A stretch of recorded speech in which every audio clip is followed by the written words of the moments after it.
The Life of Asta, Black Clover. Asta is an orphan raised under the care of a church in Hage after his mother abandons him on the church's doorstep.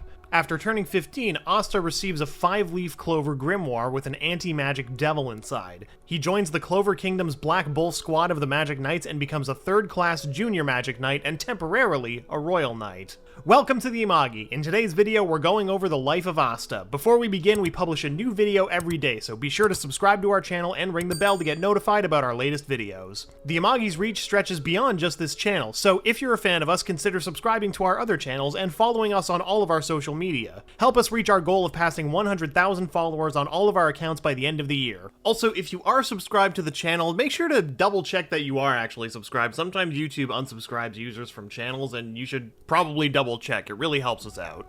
And with that out of the way, let's get into the video. As infants, Asta and Yuno are left at the doorstep of a church in Hage. Since then, they've spent their childhood in the church with the other orphans. One day, during their trip home from grocery shopping, Asta overhears a couple of villagers coveting the lifestyle of those who live in the noble region. On this day, Asta learns of the discrimination that the people of the Forsaken region receive and reveals his intention to be the Magic Emperor for the first time, also called the Wizard King in the English dub of the anime, but for the purposes of this video, I'm gonna keep calling it the Magic Emperor just so there's no confusion. Sometime later, Asta sees a thug snatch Yuno's necklace and immediately steps in to get his friend's item back. His endeavor is a success, but the young orphan is left with injuries all over his body. Fortunately, Sister Lily of the church is able to heal him with her magic. One day, Asta and Yuno go into the forest of Hage and stand atop a hill where they face towards the noble region. Asta then starts talking about their relationship as a family despite their lack of a blood connection. Yuno agrees with Asta and asks him the reason behind the latter's sudden illusion. Asta then makes another promise with Yuno, that they'll treat their future comrades as family just like the way they treat each other. Asta and Yuno also practice their magic from time to time, with Asta usually trying to break through Yuno's wind magic attacks. Yuno tries to convince Asta to stop as Asta fails every time. Unfortunately, the latter refuses to give up and continues to charge toward Yuno. Finally, at one point, Asta manages to break through Yuno's magic and land an attack. He then subsequently tells Yuno that his persistence is the source of his success. One might say that Asta's magic is never giving up. Years later, Asta confesses his undying love to Sister Lily, but is quickly rejected for what is apparently the 1000th time. He insists even after she forcefully silences him. He finally stops his approach when Yuno interrupts him. After many failed attempts to show his skills while Yuno overshadows him, Asta storms away to train on his own. A few days later, a grimoire acceptance ceremony is held in a town near Hage. Asta fails to receive his grimoire, and the master of the grimoire tower suggests, well, better luck next year. Later in the evening, Asta is still left in a daze after Yuno also brushed off his declaration of rivalry. In the distance, while he hangs on a tree branch, Asta sees that Yuno is in trouble and quickly runs to save him. However, because of his lack of magical power, Asta is cornered by Revchi Salik, who is armed with a grimoire. Unable to retaliate, Asta submits as his spirit is shaven off by Revchi. He manages to regain his will to fight, however, after Yuno reveals his respect for Asta during their time as children. Asta then tries to get back on his feet when a grimoire suddenly flies towards Asta and gives him a sword. Using this newfound sword, Asta defeats Revchi and reinforces his promise with Yuno. 6 months later, Asta attends the Magic Knight's entrance exam where he meets Yami Tsukihiro, Finral Rulacase, and Gordon Agrippa for the first time. During the exam, Asta is naturally unable to perform the first tasks given to him. Fellow aspiring knight, Seke Bronzaza, plans to use Asta's poor performance to his advantage. At the end, during the combat tests, Seke asks Asta to be his partner, to which Asta gladly accepts. Seke then condescendingly reveals his reason behind his decision to have Asta be his partner, which, is to make him look good because Asta sucks at everything. Nevertheless, Asta quickly defeats him with the power of concussions and reveals his intention to become the Magic Emperor for like the 1000th time in 4 episodes. And even though he just bodied this dude, everyone's like, bro, what's your name again? Unfortunately, because of his use of unfamiliar magic, none of the captains want to recruit him. The captain of the Black Bull squad then steps in to test Asta's determination. The young orphan manages to impress Yami, and he's offered a place in his squad. He then travels to the squad's headquarters via spatial magic and introduces himself to the other members of the squad. A colorful bunch, but they're good people. One of the members, Magna Swing, decides to give Asta an initiation test to prove his worth to the squad. Asta impresses Magna when he deflects his attack back towards him. Additionally, Magna remains impressed of his ability even when Asta reveals his lack of magical power. The young knight is then congratulated by the other members before he receives his robe, while Vanessa and Oteka brands his headband with the squad's insignia. After the test, while being taken on a tour of the headquarters, Asta meets Noelle Silva, the other new member of the squad. She also happens to be the sister of Nozel, captain of the Silver Eagles. He tries to be friendly with her, but the latter completely rejects Asta's good intentions as she mentions her royalty status. Afterwards, Magna takes Asta to the latter's personal quarters. The notion of having his own room deeply excites Asta as he started cleaning every corner of it before he goes to sleep. Later at dawn, Asta finds Noelle where she practices on her own. Suddenly, he witnesses her magical power go out of control. Yami, who quickly arrives at the scene, orders Asta to stop her magic as he throws the young knight towards Noelle. Asta is able to control things with the use of his anti-magic and lands safely on the ground with Finral's assistance. He then begins to praise Noelle's ability while also encouraging her to grow stronger. During mealtime, Asta asks about the duty of a magic knight, which Magna chides him for his ignorance. However, after he heard his squadmate's interpretation of their duty, Asta simply concludes that they're all weird. Later on, Magna reveals to Asta and Noelle that their first mission will be boar hunting in Sosi. Asta rejects the mission at first, but quickly accepts it after he's threatened by Yami. The three of them then travel to the village on Magna's broom, because Asta can't ride one himself, and Finral is unable to transport them with his magic. Upon their arrival, they discover that the village is covered in mist, which Magna quickly asks Asta to cut a path for them. The moment they reach the center of the village, they find the villagers are being held hostage by a group of mages led by Heath Grice. Once Magna saves the villagers, Heath launches a second attack, which Asta counters with his sword before he confronts Heath for his actions. Asta begins his assault while he tries to uncover Heath's true purpose. Unfortunately, Heath's answers quickly infuriate him and causes Asta to proclaim that he will protect the villagers from him. Heath and his group launch a combination spell that keeps Asta and Magna occupied and unable to protect the villagers.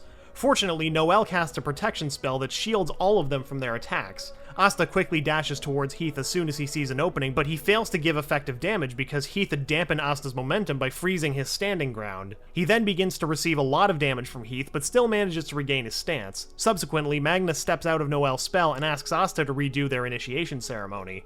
Their strategy succeeds, and Asta quickly delivers the final attack and defeats Heath. Asta faints as soon as Heath is defeated, but he's immediately awoken by an anti-bird which followed him from the entrance exam. When Asta sees the anti-bird carrying a stone, which belongs to the village's chief, he tries to have it returned, but the villagers decide to give it to him. After that, Asta witnesses Heath commit suicide to protect his retainer's information, which deeply shocks him. Asta later runs around with the anti-bird constantly pecking him while being followed by Noelle. He then has a chance meeting with Nick, the chief's grandson, to whom he gives words of encouragement. Having returned to headquarters, the three knights report back to Yami, who praises them for their work. Yami then gives them their salary, which quickly excites Asta. Vanessa subsequently offers Asta and Noelle to go on a shopping trip to Kika.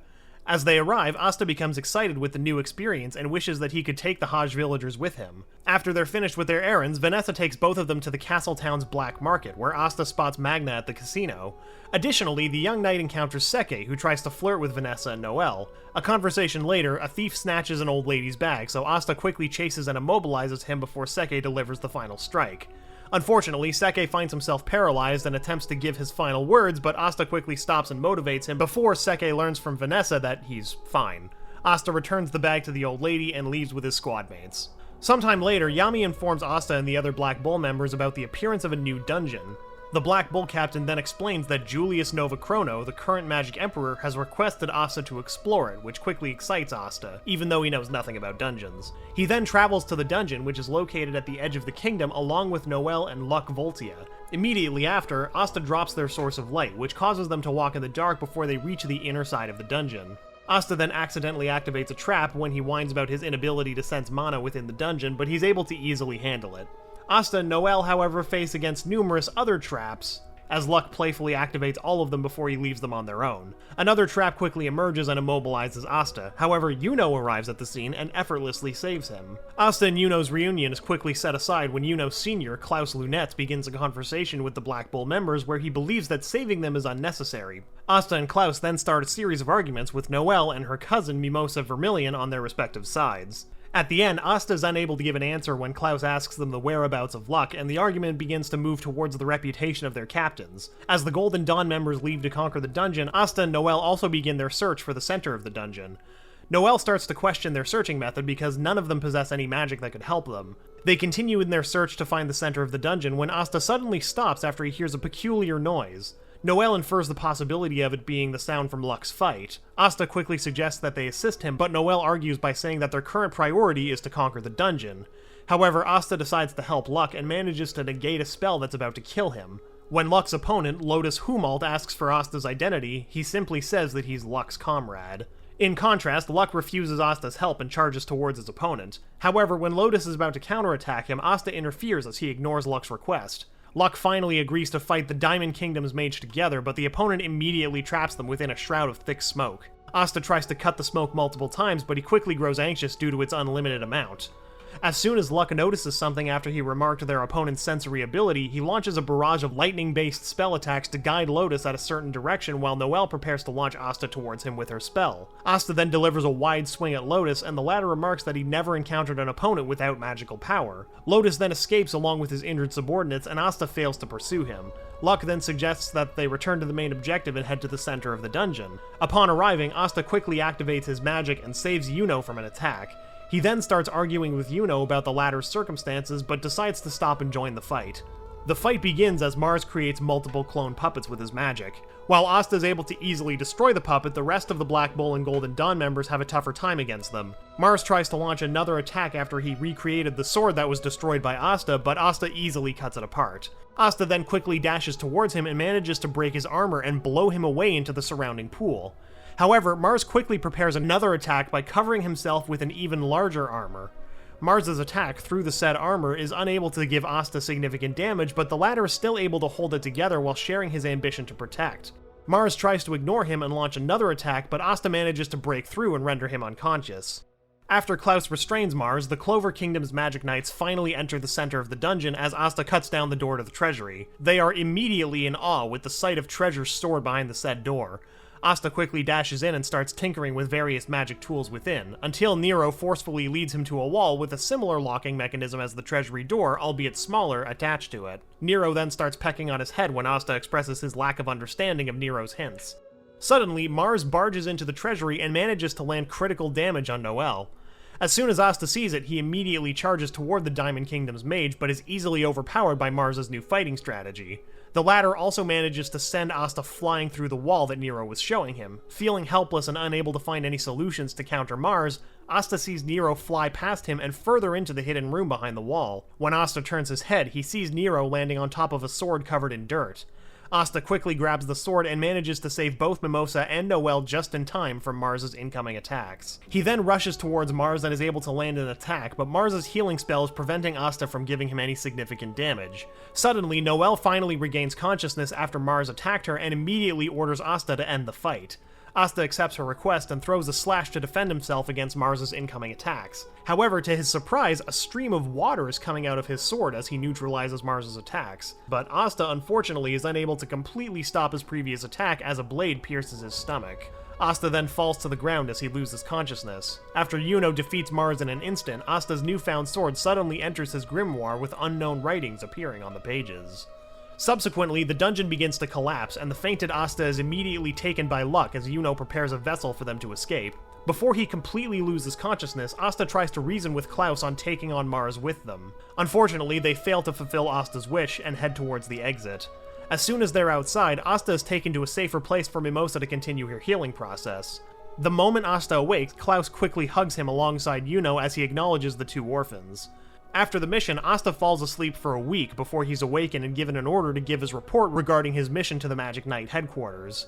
When he arrives with Noel, the couple meet with Klaus, Mimosa, and Yuno, where all of them head to the designated venue together. As they arrive, the five of them are welcomed by the Magic Emperor himself, as the latter then examines the magic that Asta and Yuno managed to take from the dungeon. Asta shows the Emperor the writings that appeared in his grimoire while also presenting the sword that could be summoned from it. Subsequently, he asks the Emperor about the method they should use to become the Magic Emperor, to which the latter gives him an interesting answer. Asta, along with the others, are then invited by Julius to attend a War Merits Conferment ceremony that honors Magic Knights with the best achievements. As soon as the ceremony ends, Asta then attends a banquet in which he quickly enjoys the fine dishes served while ignoring the scrutiny of the honorary Magic Knights. However, once those knights start insulting Klaus, Yuno, and Mimosa, Asta begins to lose his composure. The latter reaches his boiling point when Noelle is humiliated by her own siblings, in which he then declares that he'll silence all of them by becoming the Magic Emperor. Asta's confrontation is not received well by the honorary knights, as Nebra Silva, Alec-Dora Sandler, and Solid Silva try to put him in his place. Using his anti-magic, Asta swiftly manages to neutralize all of their attacks until Nozel decides to enter the fray.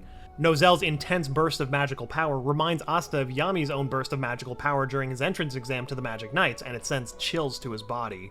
Luckily, Fuegoleon Vermilion, captain of the Crimson Lions, stops Nozel from acting even further, while his brother, Leopold Vermilion, declares Asta as his rival. Not long after, someone enters the hall of the banquet and warns the knights that the royal capital is under attack.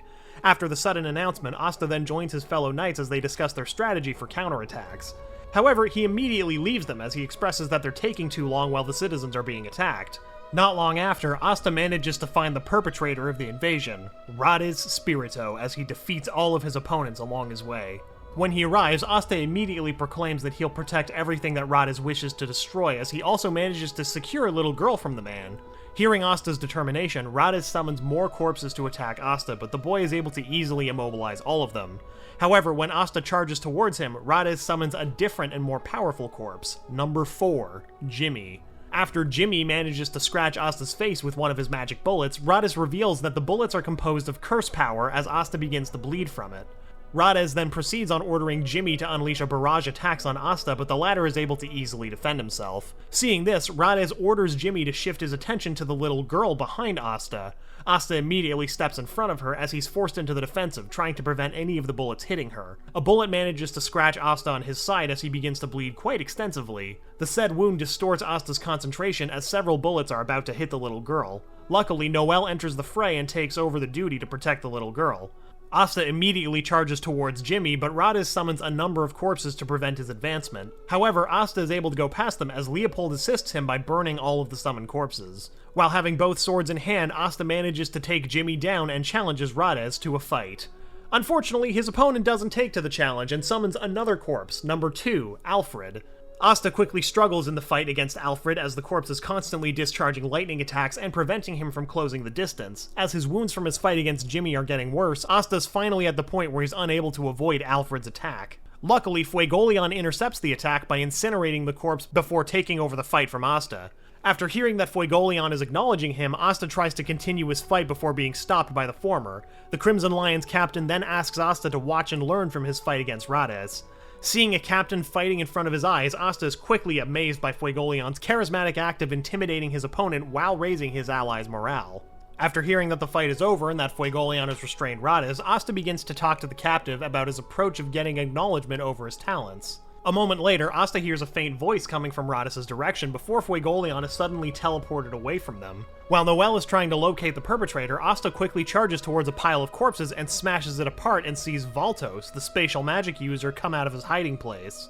The man opens another portal from which he drops the body of Fuegoleon, quickly filling Asta with shock and anger. While trying to push his confusion over Fuegoleon's defeat to the back of his mind, Asta quickly prevents Rades from escaping by nullifying Valtos' spatial magic spell. He then manages to cut Rades' face before engaging in a fistfight against him. However, reinforcements for Rades and Valtos arrive as they surround the Clover Kingdom's knights. Seeing that they're at a disadvantage, Asta nullifies the curse power that's been deteriorating his wounds and challenges his opponents in a fight as he tries to overcome the adversity.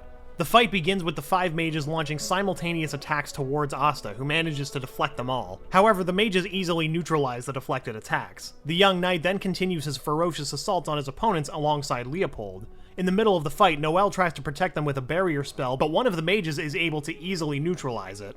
As they take advantage of the situation, Asta and Leopold charge towards one of the mages as Noelle's barrier is disappearing. However, their attempt to attack fails as the said mage launches several attacks which cause critical damage on both of them. Said attacks render Asta unconscious as he remains on the ground. The mages then try to both kill Asta and Leopold, but the remaining knights whom were sent away by Valtos return and intercept the attack. The mages who identified themselves as members of the Eye of the Midnight Sun escape while also taking Asta with them. When Asta regains consciousness, they've already arrived at the Eye of the Midnight Sun's hideout. The young knight remains helpless as he's trapped within Sally's magic spell, a mage who's eager to dissect him and his grimoire. When they finally enter the hideout, Julius reveals himself and swiftly defeats 3 of the mages while restraining the rest of the Eye of the Midnight Sun's mages. Asta finally breaks free of Sally's spell after said mage is restrained. He then can only sit in amazement and fear after seeing the feats which were done by the man he needs to surpass in order to become the Magic Emperor. After seeing Julius's power firsthand, Asta's feet become numb as he forces himself to stand up after the Magic Emperor lent his hand. Not long after, while Julius questions the Eye of the Midnight Sun members about a Sephiroth in their hideout, a bright light manifests and prevents Asta from seeing the culprit. When it recedes, Asta realizes that the rogue mages have gone, but Julius is able to secure one of them. Asta is then taken back to the royal capital by Julius after receiving an update from Marx Francois, one of his aides. Once they arrive, Asta is greeted by Noel, Klaus, Mimosa, and Nero, who are very relieved when they see the young knight. Asta then remains with his fellow knights as Julius addresses them in regards to the conflict with the Eye of the Midnight Sun. When Nozel decides to leave as soon as the Emperor is done, Asta expresses his confusion over the Silver Eagle captain's lack of camaraderie. Not long after, Leopold comes out of the medical ward and vows to become the next Magic Emperor, in which Asta accepts him as one of his rivals. He then asks Leopold to properly introduce himself to him. Not long after, Asta, Charmy, and Noel prepare to leave the royal capital, but they end up lost within the city. As they stroll around while having a conversation, they encounter Yuno, Klaus, and Mimosa. The moment Asta strikes a conversation with Yuno, the latter immediately launches an attack towards the Black Bull members. Asta manages to nullify it and finds out that Yuno used this spell as his farewell towards his foster brother. Afterwards, at the Black Bull's headquarters, Asta greets Magna and Luck, who have just returned from their mission. The young knight then tells his senior that he's been promoted to a third-class junior magic knight. However, both of them fail to comprehend Asta's attempt to boast himself until Yami explains the significance of it. Asta then relays his worries over Fuegoleon to his captain, but Yami manages to cheer him up before he tells him to rest. Suddenly, Finral arrives through his spatial magic and invites Asta to a blind date. Later that day, at a restaurant in Nairn, Asta attends a blind date with Finral and Luck. As his seniors finish their introductions, the young Black Bull mage also introduces himself. Unfortunately, his speech is not received well by the ladies, so he shows off the wounds that he received during the royal capital's invasion, which further reduces their interest in him. As Luck and Finral are finally able to have a lively conversation with their dates, Asta also tries to break the ice with his date, Rebecca Scarlet. She reveals her intention and disinterest as she prefers to stay with her siblings. In response, Asta begins to tell her about his own foster siblings, which quickly grabs her interest, and they're able to have a topic of interest. Suddenly, a drunk, burly man interrupts them and begins to insult Rebecca by mocking her living situation. Asta immediately puts the drunkard in his place by throwing him across the hall. His action prompts Rebecca to take him away from the restaurant into an alley. She then asks Asta whether he has someone of romantic interest. The Black Bull Knight confirms it, but he refrains from revealing her identity as his thoughts are filled with the image of Sister Lily. Subsequently, Rebecca invites Asta to play with her siblings sometime, which he is in agreement to. He then asks Rebecca the true purpose of this blind date, which quickly stuns her. The next day, Asta returns to Nairn to play with Rebecca's siblings. He meets with a little girl named Marie Adley, who ends up playing with them. When Asta tries to take her for a spin, Marie's older brother, Gauche Adley, immediately interferes and kicks him down. As the Black Bull mage quickly identifies Marie's older brother as his senior in the squad, the latter beats him further when Marie reveals her intention to marry Asta. A while later, after Marie returns to the church, Asta and Gauche decide to spend the night at Rebecca's house. The young knight quickly praises Rebecca's cooking skill after he tastes her dishes. When night falls and Asta is fast asleep, he's suddenly attacked by Gauche, who's determined to kill him for bonding with Marie. The Black Bull Knight tries to reason with his senior, but he fails, and the latter manages to push him out of the house. The moment Asta realizes that the town has been covered in snow, Rebecca comes in and informs of the disappearance of her siblings. Afterward, the other citizens of Nairn begin to wake up and discover that their children are gone. While Asta still tries to evade Gauche's assaults, Noelle comes along and informs them that she saw a group of children walking towards the mountain area. At that moment, the sisters of the church arrive and reveal that the children of the church have gone missing as well. The fact that Marie has also been kidnapped quickly infuriates Gauche as he tries to vent his anger towards Sister Teresa. Fortunately, Asta manages to stop him and asks him to calm down by hitting him.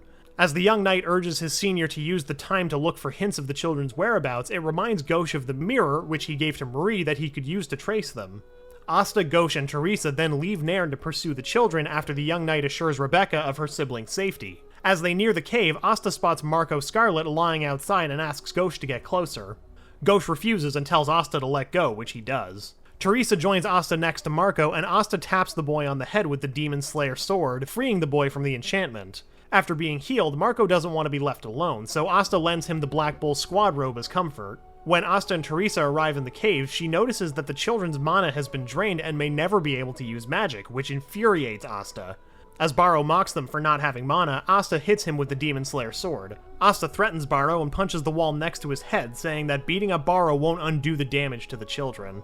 Asta then frees the children from the enchantment. As she heals the children, Teresa mentions to Asta that she knows Sister Lily, who described the boy as short and loud, but is proud of his hard work ethic, much to Asta's delight.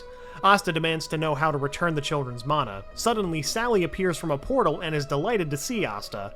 Asta warns the others about her. After Ghosh's spells prove ineffective against her gel magic, Sally grabs Asta and pulls him onto her salamander, where she tastes his blood. As Sally tries to remove his pinky fingernail, Teresa frees the boy with fire magic. Asta is surprised to learn that Teresa was a magic knight and knows Fuegoleon, and asks if she had heard what happened to him, which she confirms. When Sally turns Barrow into a giant mud monster, Asta and Teresa move to defend the children while Ghosh grabs Marie and flies away. While fighting the monster, Asta saves Hage from being smashed because he still has to pay for what he has done. Asta tries cutting the monster to pieces, but Sally reveals that its overwhelming magic is fooled by Barrow's life force. Teresa then saves Asta again from Sally's attempt to capture him. When Ghosh returns, he finds Asta and Teresa exhausted, but Asta still refuses to give up. Asta declares that he'll die before letting the children be harmed and rushes in but has to be saved by Ghosh. When Ghosh's spells prove ineffective, Asta saves his squadmate and tells him that they need to work together as a team.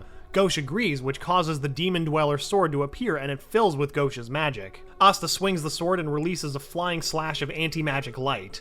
Ghosh then has Asta look into his mirror eye and multiplies the boy. The multiple Astas all swing their swords and destroy the monster with Mirror's slash.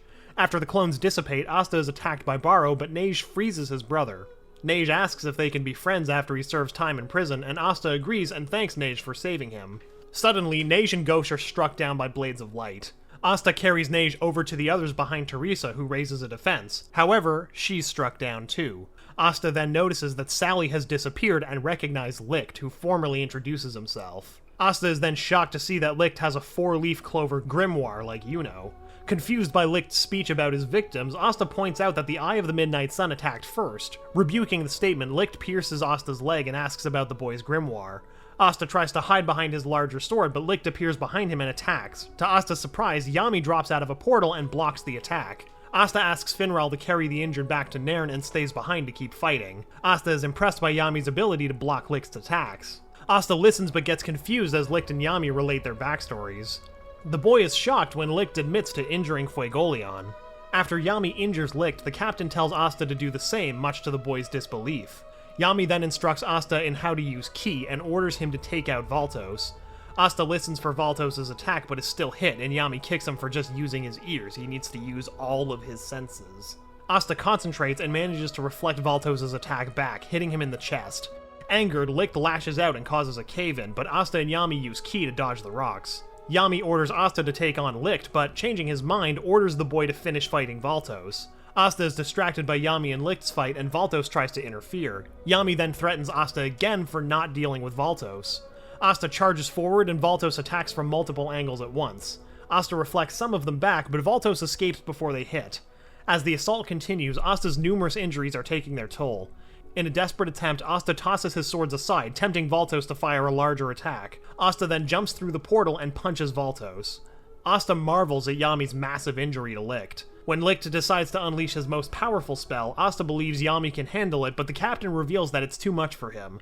Asta panics while Yami tries to construct a defense. Ghosh saves them by reflecting the spell with a giant mirror. Yami compliments Ghosh on defeating Licht and then walks over to Licht and tells him that his light magic has another natural enemy. Licht replies that he can't bring himself to hurt Ghosh and also says that the truth will come to light when they don't understand him. Yami then tries to restrain Licht with his dark magic but notices that 3 more people have arrived. One of them gets close enough to touch Yami's grimoire. Yami counters with a spell that manages to cut the guy's arm, but the guy heals himself with light magic. Another uses fire healing magic to heal Licht. Licht tells Asta and the group that the 3 mages are a group called the Third Eye and that all 3 are stronger than him. Licht also reveals that they're the opposite of the kingdom's Clover symbol. Licht introduces one as Raya, the Treachery, who uses imitation magic to copy Yami's dark magic to attack. Yami complains about Raya using his magic and counters the attack. Licht introduces another as Veto, the Despair, who uses beast magic to destroy Yami's katana. Licht then introduces the last one as Fauna, the Hatred, who uses spirit magic to attack a complaining Yami.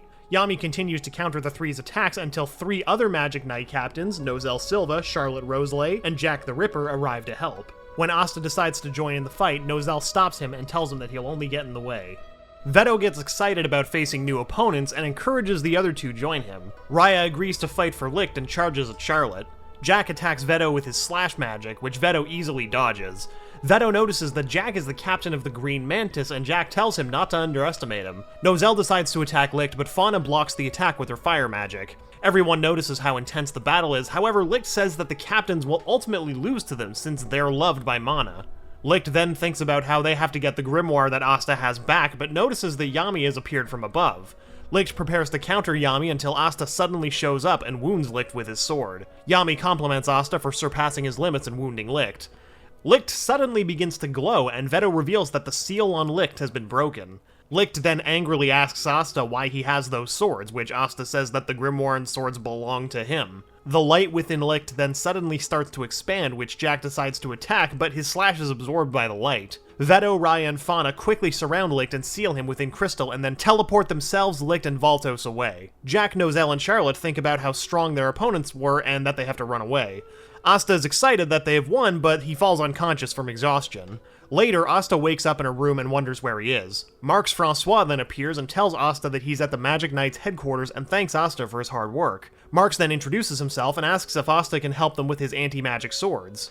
Marx then compliments Asta again for all of his hard work while bringing him to an underground room. Once in the room, the Magic Emperor Julius rushes to Asta asking about the magic of the Eye of the Midnight Sun members. Marx stops Julius, and Julius asks Asta if he can use his sword to help them out.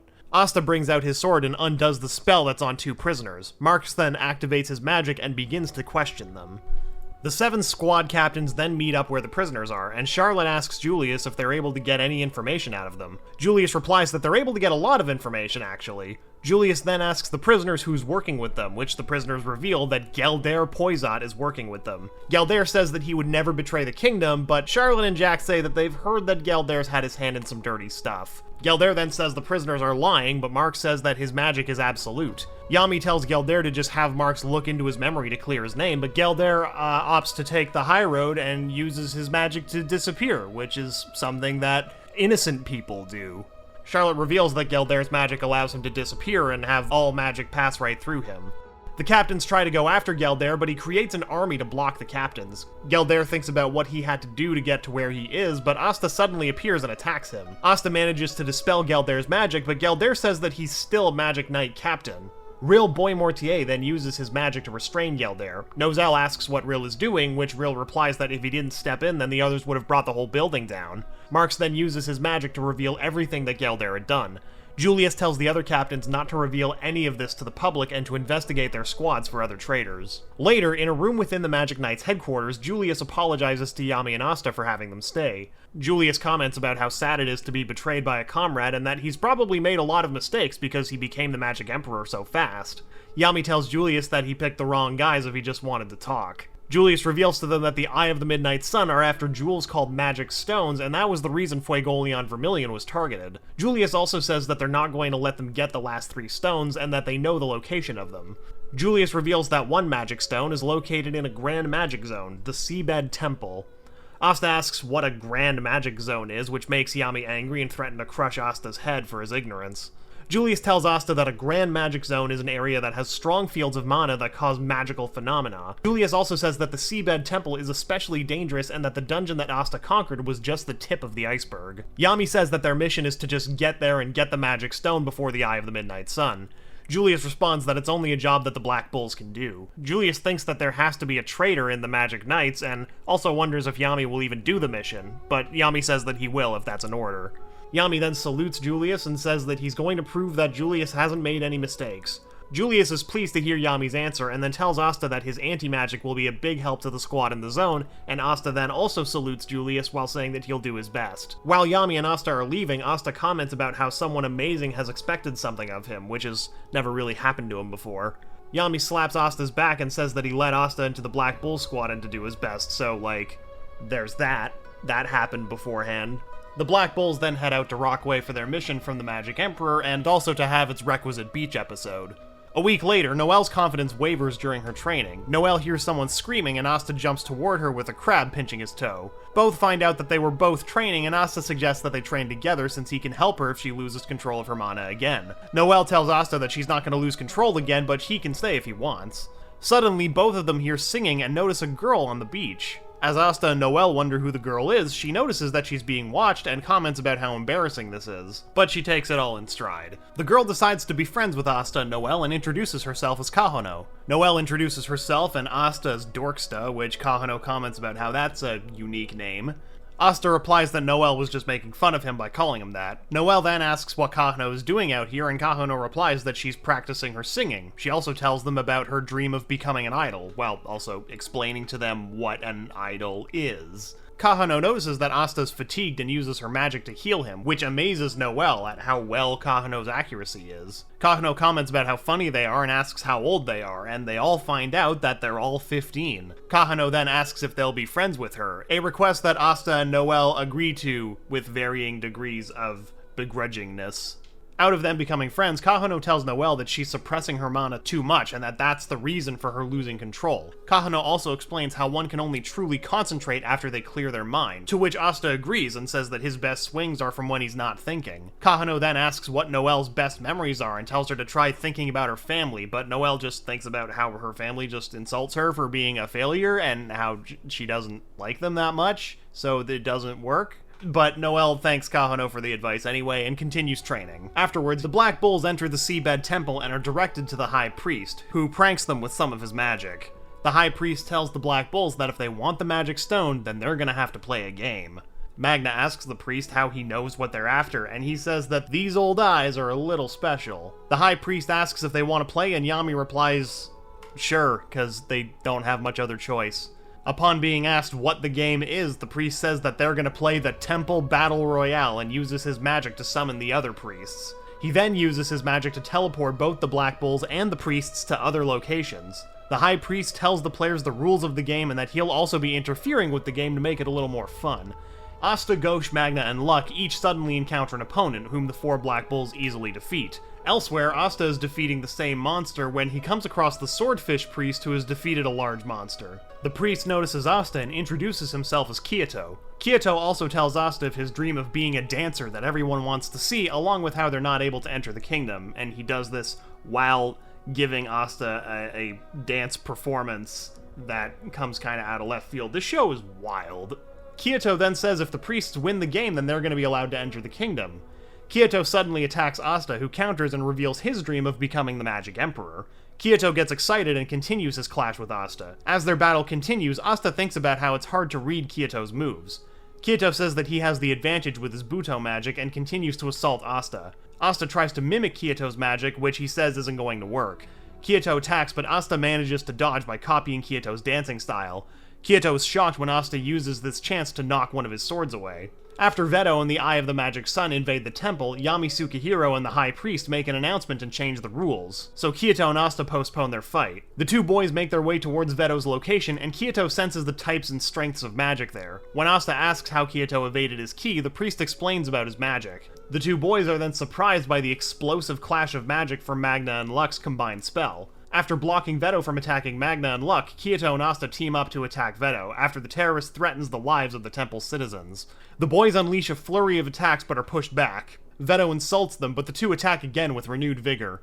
They land slashes to Veto's arms, but the man punches both of them, sending them crashing into a wall. Veto replies that Asta's weapon isn't worth anything and decides to take out all the trash before finishing Asta off. As he tries to attack the others, Vanessa arrives and saves them all, and binds Veto with her magic. When Veto breaks free, he then fires a blast at Vanessa, only to have the attack warped back at him by Finral, who then says that he'll join in too. Veto tells them it doesn't matter how many there are, they won't put a scratch on him.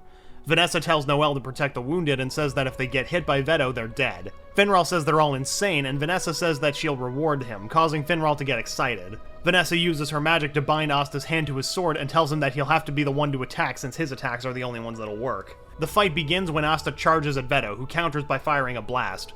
Finral warps the blast back at Veto, who diverts the attack and thinks about how his long-ranged attacks are negated or warped back at him. Veto also thinks about how good Finral is and that he'll have to destroy them at close range.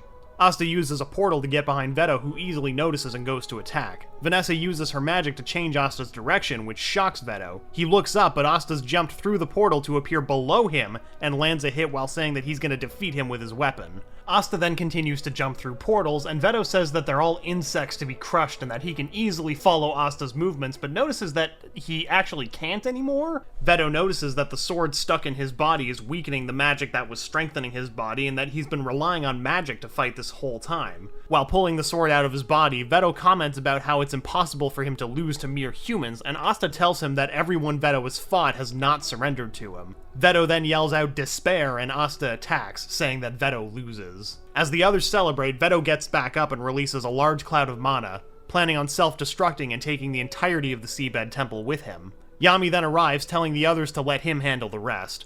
Asta then watches as Yami turns to Veto and releases his mana while thinking about how he can still grow and that it's because of watching his men that he was able to surpass his limits. Veto once again yells out despair, and Yami tells him to shut up and that no matter how powerful Veto is, his spell is capable of cutting through dimensions. The attack cleanly slices through Veto and his mana, splitting them in half vertically. Yami then thanks Veto for taking good care of his men. As Veto dies, Yami tells Veto that he never fell into despair, and also tells Veto to go meet his maker. Asta, Noelle, Finral, and Vanessa rush over to Yami and congratulate him for defeating Veto, but Yami swings his sword at them while telling them to get away from him. The Black Bulls stand before the people of the Seabed Temple, and Asta thanks them for everything they did for him. The Black Bulls then leave using Finral's magic to their headquarters. After returning to base, Yami decides to go to the capital with Finral and Charmy to hand over the prisoners.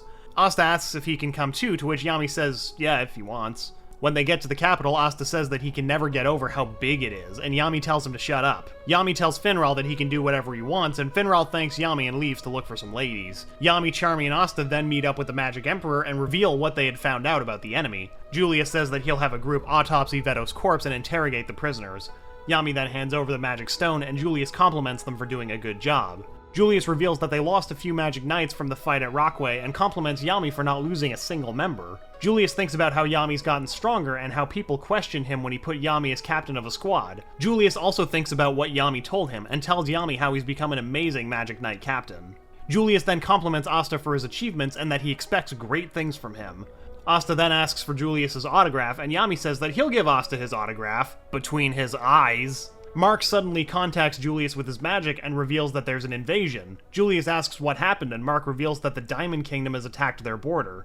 Marx then uses his magic to show them the invasion, which shocks Julius. Julius says that this isn't the Diamond King's usual attack, and that the invasion is being led by 3 of the 8 Shining Generals. Said 3 Shining Generals, Lagos, Iagos, and Brox, express their excitement about the battle ahead. Marx then shows them that William Vengeance, along with Yuno and the other members of the Golden Dawn, have arrived in Khitan. William tells them that they're going to show the enemies the way out of the kingdom, while Asta is shocked by Yuno being there. At the Magic Knight headquarters, Julius and the others are watching the invasion. Julius decides to send in more people to help the situation. Yami volunteers because he wants to talk to William. Asta insists on helping too, but Yami says that Asta's too injured to go. Charmy, who wants to meet Yuno again, offers to keep Asta safe, so Yami allows them to come. When the Black Bulls arrive in Khitan, Charmy and Asta are amazed by the giant tree. Yami informs them that it's William's and then leaves them to find the captain, telling the 3 to go help the citizens. As Asta, Charmy, and Finral are helping the citizens escape the battle, they suddenly notice that Yuno is fighting Lagos above them. Yuno overpowers the general and defeats him with a large wind trident. After Lagos smashes into a building, Yuno drops down and greets Asta. Noting Asta's injuries and sweat, Yuno speculates that Asta's gotten stronger, but still not strong enough to beat him. Asta replies that Yuno has also gotten stronger, while Charmy admires Yuno.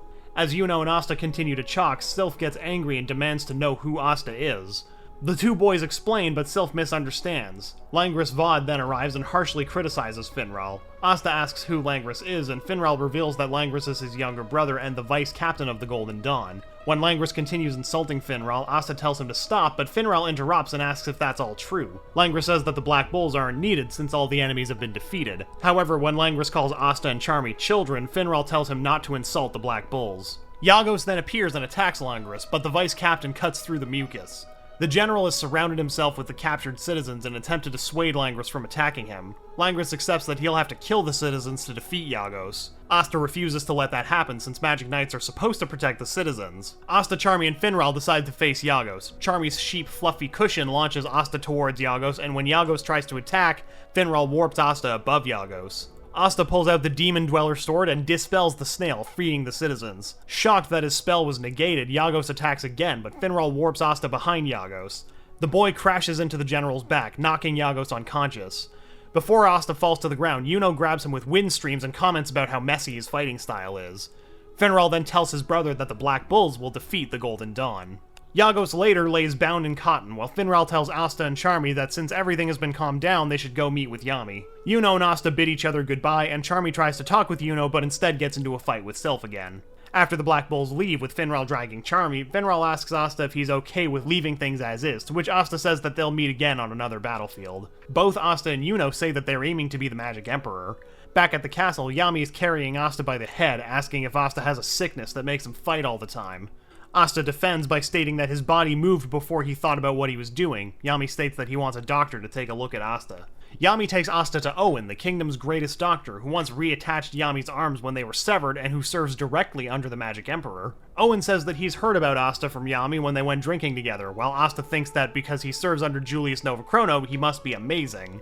Yami leaves, saying that he has errands to run, but implies that he'll be out gambling instead. Owen remarks that though Yami is younger than he is, he always does things so boldly that it paints Owen in a bad light. He then tells Asta to sit so he can look at his arms.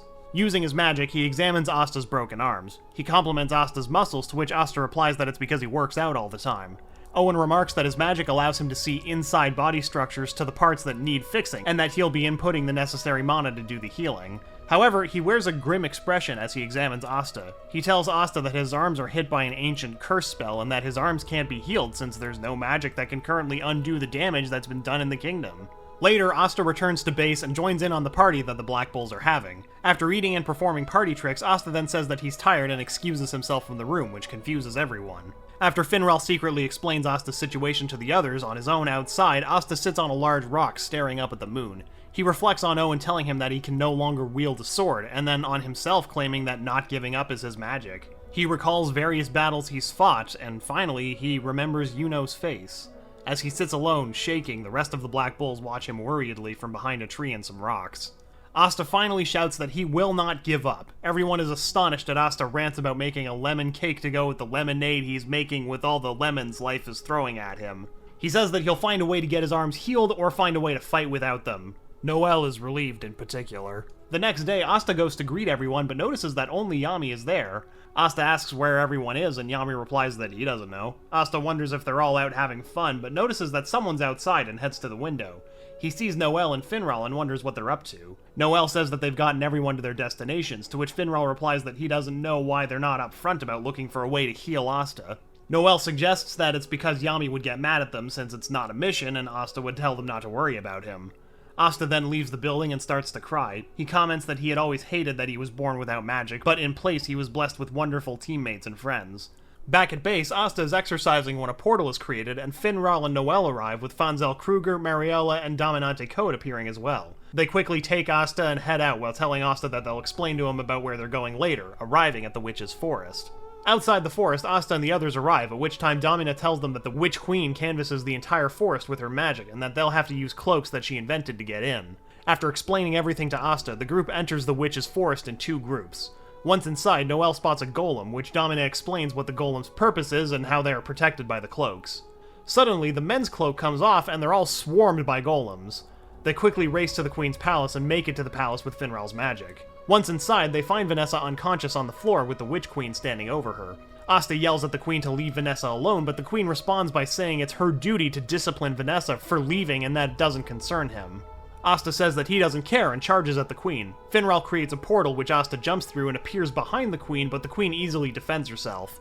The Queen comments about how Asta doesn't have any mana, to which Asta responds that he may be a slum rat with no mana, but it's better than to be someone who walks out on their family.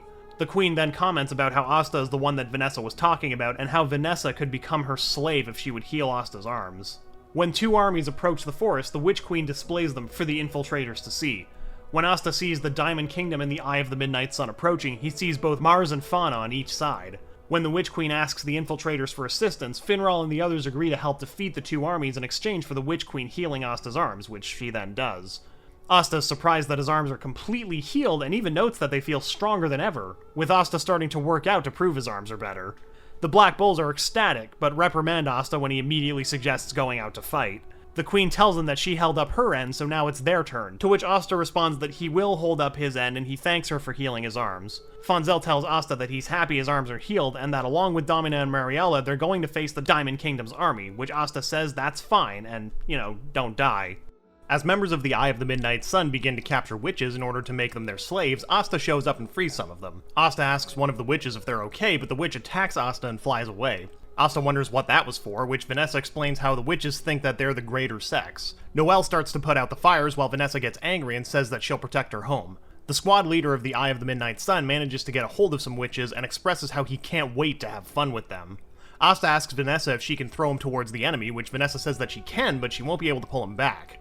Asta tells her he's fine with that, and Vanessa throws him towards the enemy. One of the members sends a spell towards Asta, but Asta easily cuts through the spell. Asta lands on the mage and slams his sword into him. Another member tells the others to kill Asta, but the boy jumps towards the other members and easily defeats them all, using them as stepping stones to get closer to their leader. The leader attacks, but Asta negates the spell and brings the Demon Slayer's sword down onto his head, knocking him unconscious. Asta tells the witches to escape as Fauna suddenly shows up and says that she's going to kill him. Salamander fires a fireball, which Asta reflects back at Fauna and Salamander. Before the fireball gets close enough, Salamander fires a second one that destroys the first one. Asta is sent falling from the shockwave, but Finral creates a portal that drops Asta into Vanessa's net. Fauna tells Asta that she's gonna kill him for getting in the way, to which Asta replies that he'll send them packing no matter how many times they come. Fauna and Salamander attack and manage to clear some of the forest, but Asta, Finral, and Vanessa manage to dodge the spell. Vanessa looks at the damage and thinks about how all the rumors are true about Salamander. Asta manages to catch Fauna and Salamander off guard and wounds Salamander. Vanessa sees this and thinks about how Asta's sword is the only thing that can defeat Salamander. Vanessa and Finral prepare to fight, but Asta puts his sword down and says that they should talk it out. Finral and Vanessa ask what Asta is thinking, but Asta ignores them and asks Fauna why she hates the kingdom so much. Fauna tells Asta to shut up and has Salamander fire a blast. Vanessa pulls Asta out of the way and throws him through a portal that Finral created, where he appears behind Fauna. Fauna notices Asta and prepares to counterattack, but Asta easily stops her and pins her. Asta asks why they can't come to understand each other, with Fauna stating that she would never believe him and increases Salamander's power by releasing her mana. Fauna says that she'll burn Asta to a crisp and charges at him, which Asta responds to by saying that he'll have to use his finishing move. As Fauna and Salamander get closer, Asta, Finral, and Vanessa are blown away from the heat coming from their bodies. Asta asks if they're okay, and Finral says that he can't create any more portals because of the overwhelming mana surge, while Vanessa says that her strings are getting burned almost immediately. Fauna and Salamander charge again, but Noelle shows up and blocks the charge with a barrier. Noelle tells them that the fires she puts out keep coming back, so they have to get rid of the source. Salamander easily destroys the barrier with a spell, but Vanessa, Noelle, Asta, and Finral manage to escape. After Noelle attacks Fauna with Sea Dragon's Roar, Fauna creates a large chunk of diamond to block the spell, but the spell breaks through it. Fauna and Salamander dodge the spell, but Noelle turns it and lands a hit on Salamander. Everyone cheers that the spell had hit, and Asta and Finral charge at Fauna. Finral says that now is the best time to attack, which Asta replies that he'll use his finisher. Fauna defends herself by firing a long-distance spell, but Asta easily counters it. Fauna uses a different spell to heal herself, and Asta recognizes both spells. Asta asks Fauna if she has any siblings, and Fauna responds that she doesn't and that her only family would be the other from her village. Fauna also says that she's gonna kill all of them with the weight of their sorrow, which Asta responds that he'll have to defeat her with his finisher before he can talk to her. Finral asks what this finisher he keeps alluding to is, and Asta explains it. Finral and Vanessa tell Asta he's not going to be able to use it without them. Vanessa then grabs Asta with her string and slingshots Asta towards Fauna with Finral's help. Fauna and Salamander try to dodge the attack, but Finral creates a portal that changes Asta's direction. Salamander fires a fireball at Asta, but Asta easily destroys it and blows right through Salamander with his finisher. After Fauna is surrounded, Asta tells her to surrender without resisting, and that her friends and family will be sad if she keeps up this nonsense, which infuriates Fauna, who tells him not to talk about her friends and family and releases her mana. Asta and Finral are surprised by how much power she still has left. Mars and Fanzel arrive at their location, and Fanzel thinks about how much power Salamander has while Mars notices its power. Ladros is chasing after Mars and Fanzel and tells them that running isn't going to help them. Fanzel calls out to Asta, who notices and asks why Mars is with him, and Fauna takes the chance to attack Asta. Fanzel remembers what Asta told him about his sword and tells Asta to hit the attack towards him. Asta does so, and Fanzel uses his magic to attack Ladros. As he's hit by the spell, Ladros realizes that it's too powerful as the attack blows him away. After hitting Ladros, Asta asks what just happened and why Mars was with Fanzel, only for their conversation to be interrupted by Salamander. Asta, Mars, and Fanzel prepare to take on Salamander when Mars notices that Fauna is within the flames. Mars then remembers what had happened to Fauna and what he had done in her name after getting his memory back. Mars charges at Fauna while yelling her name, but Asta holds him back. Fauna says that she doesn't know Mars and fires fireballs at him. Fauna says that she just wants everything to disappear and releases a large amount of mana. Finral and Vanessa notice that Fauna's going to blow up everything just like Veto tried to do. Fauna fires more fireballs, which Asta counters, but Mars ends up taking the hit. Fanzel tells Mars that he has to stop Fauna, but Mars replies that he doesn't have the sight to stop her since he's the one that killed Fauna in the first place. Asta hits Mars and tells him that this Fauna is someone else. Mars grabs Asta and says that he knows that this Fauna is his childhood friend, which Asta tells Mars to continue to live and to bring Fauna back to her senses. Mars agrees with Asta, and both say that they're not going to let her die. Asta and Mars charge at Fauna, and Fauna responds in the way that she's been responding to everything lately, which is to throw fireballs at them. Asta and Mars make it to Fauna, and Asta uses his sword to dispel the mana. Fauna says that her hatred will never disappear. Mars rushes in and hugs Fauna. Mars tells Fauna that it's him and asks for forgiveness for back then, to which Fauna remembers Mars and the village that was attacked. Mars tells Fauna that they have now met in the outside world and that they should go see it together. The mana dispels along with the third eye on Fauna's forehead, and Fauna says that it's a promise. Mars thanks Asta for his help, and Asta responds that it's great that Mars was able to save his friend. Fauna asks if Asta is Mars' friend and gets excited about Mars having a friend. Asta then asks Fauna about what happened to her, but Noelle, Finral, and Vanessa show up and attack him while yelling at him for being so reckless. Fanzel comes over and compliments Mars while also saying how glad he is that they're alive. Afterwards, they ask Fauna what happened to her, but she hardly remembers anything. Fauna reveals that she survived the final trial, but was thrown away for not meeting their expectation, and also says at that point she had her body taken over and was controlled. Asta asks about the third eye and pointed ears, and Fauna replies that she doesn't know anything about that. Mars is frustrated that Fauna went through that, but Fauna tells him that there's nothing to get anguished over since they were able to meet again. Vanessa asks why the Eye of the Midnight Sun came to the Witch's Forest in the first place, and Fauna says that they're after a magic stone. Imagine that. Noelle says that they'll have to go see the Witch Queen about the stone, but Fanzel tells them that they have to go help Dominante and Mariella with the wounded witches first. Fanzel thinks about going to check up on Ladros when he and Asta notice something. Fanzel says Ladros' magic power should have disappeared. Suddenly, lasers burst out of the forest. Fanzel tells everyone to run, but most of them are wounded. Ladros appears and comments about how he was able to absorb it all, even though it took a while. Fanzel says that there was nothing left of Ladros' power, and Ladros tells Fanzel that he fooled him by releasing all of his magic energy. Seeing that Mars protected Fauna with his body, Ladros asks why everyone protects others with their body, and fires another laser at them, but Asta steps in and counters the blast. Ladros tells Asta that he has nothing to do with this and to get lost, but Asta replies that he has everything to do with this, since Mars is his friend. Fauna says that she can't cast her healing spell, which Asta tells her to sit tight while he flattens Ladros. Asta charges at Ladros, and Ladros tells him to stop, and also tells Asta that they should team up. Ladros also says that they should both rise up in the ranks of the Diamond Kingdom, which Ladros plans to double-cross. But Asta replies that he'll pass because he's going to become the Magic Emperor of the Clover Kingdom. Ladros then jumps onto a branch and uses it to fly in the air. Ladros fires blasts at Asta, but Asta easily counters the blasts. The two continue to trade blows, Ladros firing blasts and Asta reflecting them. But Ladros absorbs the reflected blasts and says that reflecting them back at him is useless. He also tells Asta to give up and, well, you know. Asta says that he'll never forgive him for hurting his friends. Ladros says that there's no such thing as friends because there are only those who use people and those that get used. He also says that he plans to use both Mars and Fauna to further his own position in life, and will also use Asta as a stepping stone.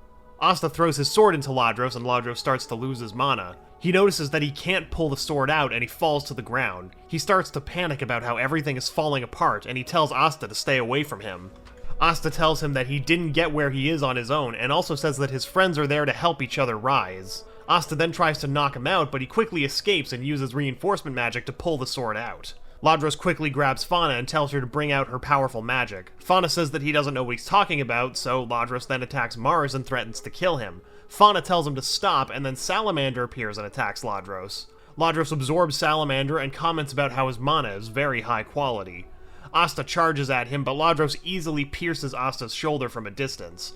Ladros comments about how he'll be able to make the kingdom his with power, when Asta suddenly stands back up. He fires a blast at Asta, and he decides to continue firing blasts at afar until Asta's body is blasted to pieces.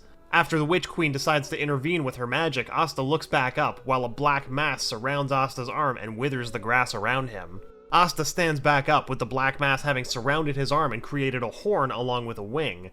Ladros wonders about this feeling he's having and tells Asta to get out of sight while firing blasts. Asta changes direction and heads towards Ladros. He then attacks Ladros and defeats him with a new attack. Ladros is lying on the ground in a withered state and thinks about how all the magic power within his body has disappeared. Asta walks over. Ladros tells Asta to just kill him. However, Asta tells him that he's not going to kill him, because Ladros is going to help them with the injuries and he's going to apologize for everything that he's done. Ladros starts to laugh and says that he really can't win against Asta. Asta asks what's wrong with him. He replies that his head's been cleared up since the magic stone on his head was destroyed. Ladros then thinks that since there's someone like Asta who's climbing to the top, maybe he'll be able to rise to the top with him. Suddenly, the Witch Queen arrives on the battlefield and compliments Asta on being able to defeat both armies. Asta then asks if the Queen can heal the others, to which the Queen replies that it won't be necessary and restrains the others with scaffold of fresh blood. Asta asks what she's doing, but the Queen uses puppet blood flow to take control of his body and then heals his wounds. Vanessa realizes that the Queen wanted the anti-magic weapons all along, while the Queen orders Asta to kill the others. As Asta fights off the Queen's control over his body, Vanessa pleads with the Queen to let everyone go.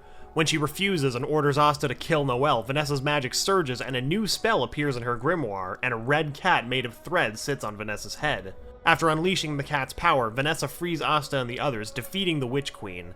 After the Queen admits defeat, she heals everyone, and she also hands over her earring, which is in actuality a magic stone, which Asta thanks her for. He then asks the Queen why the Eye of the Midnight Sun even wants the stones, with her explaining the story of the elves and how the group are probably descendants of the elves looking to take vengeance. She also explains how Asta's grimoire and swords originally belonged to the leader of the elves. Hearing all of this new information causes Asta to faint from information overload, which is something I'm going to do as well, considering we're only halfway through this video.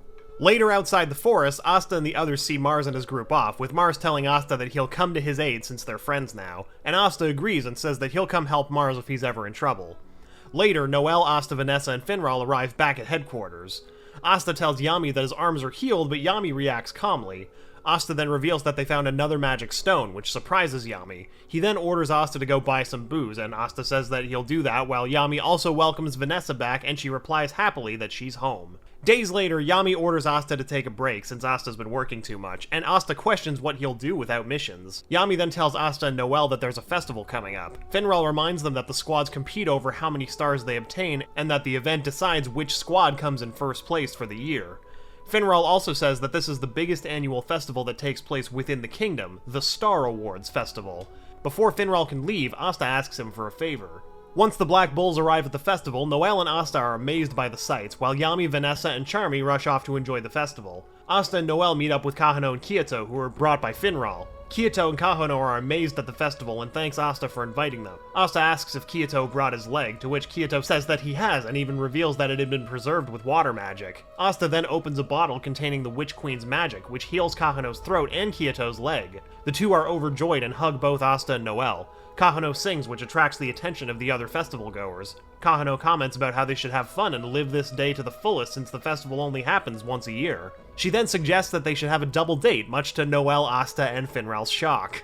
Asta, Noelle, and Kyoto each think about what Kahano has planned for this double date. In reality, Kahano's just thinking about how this is a good chance to steal Asta from Noelle. The group then heads off to enjoy the festival, and Noelle notices that Asta and Kahano make a good match.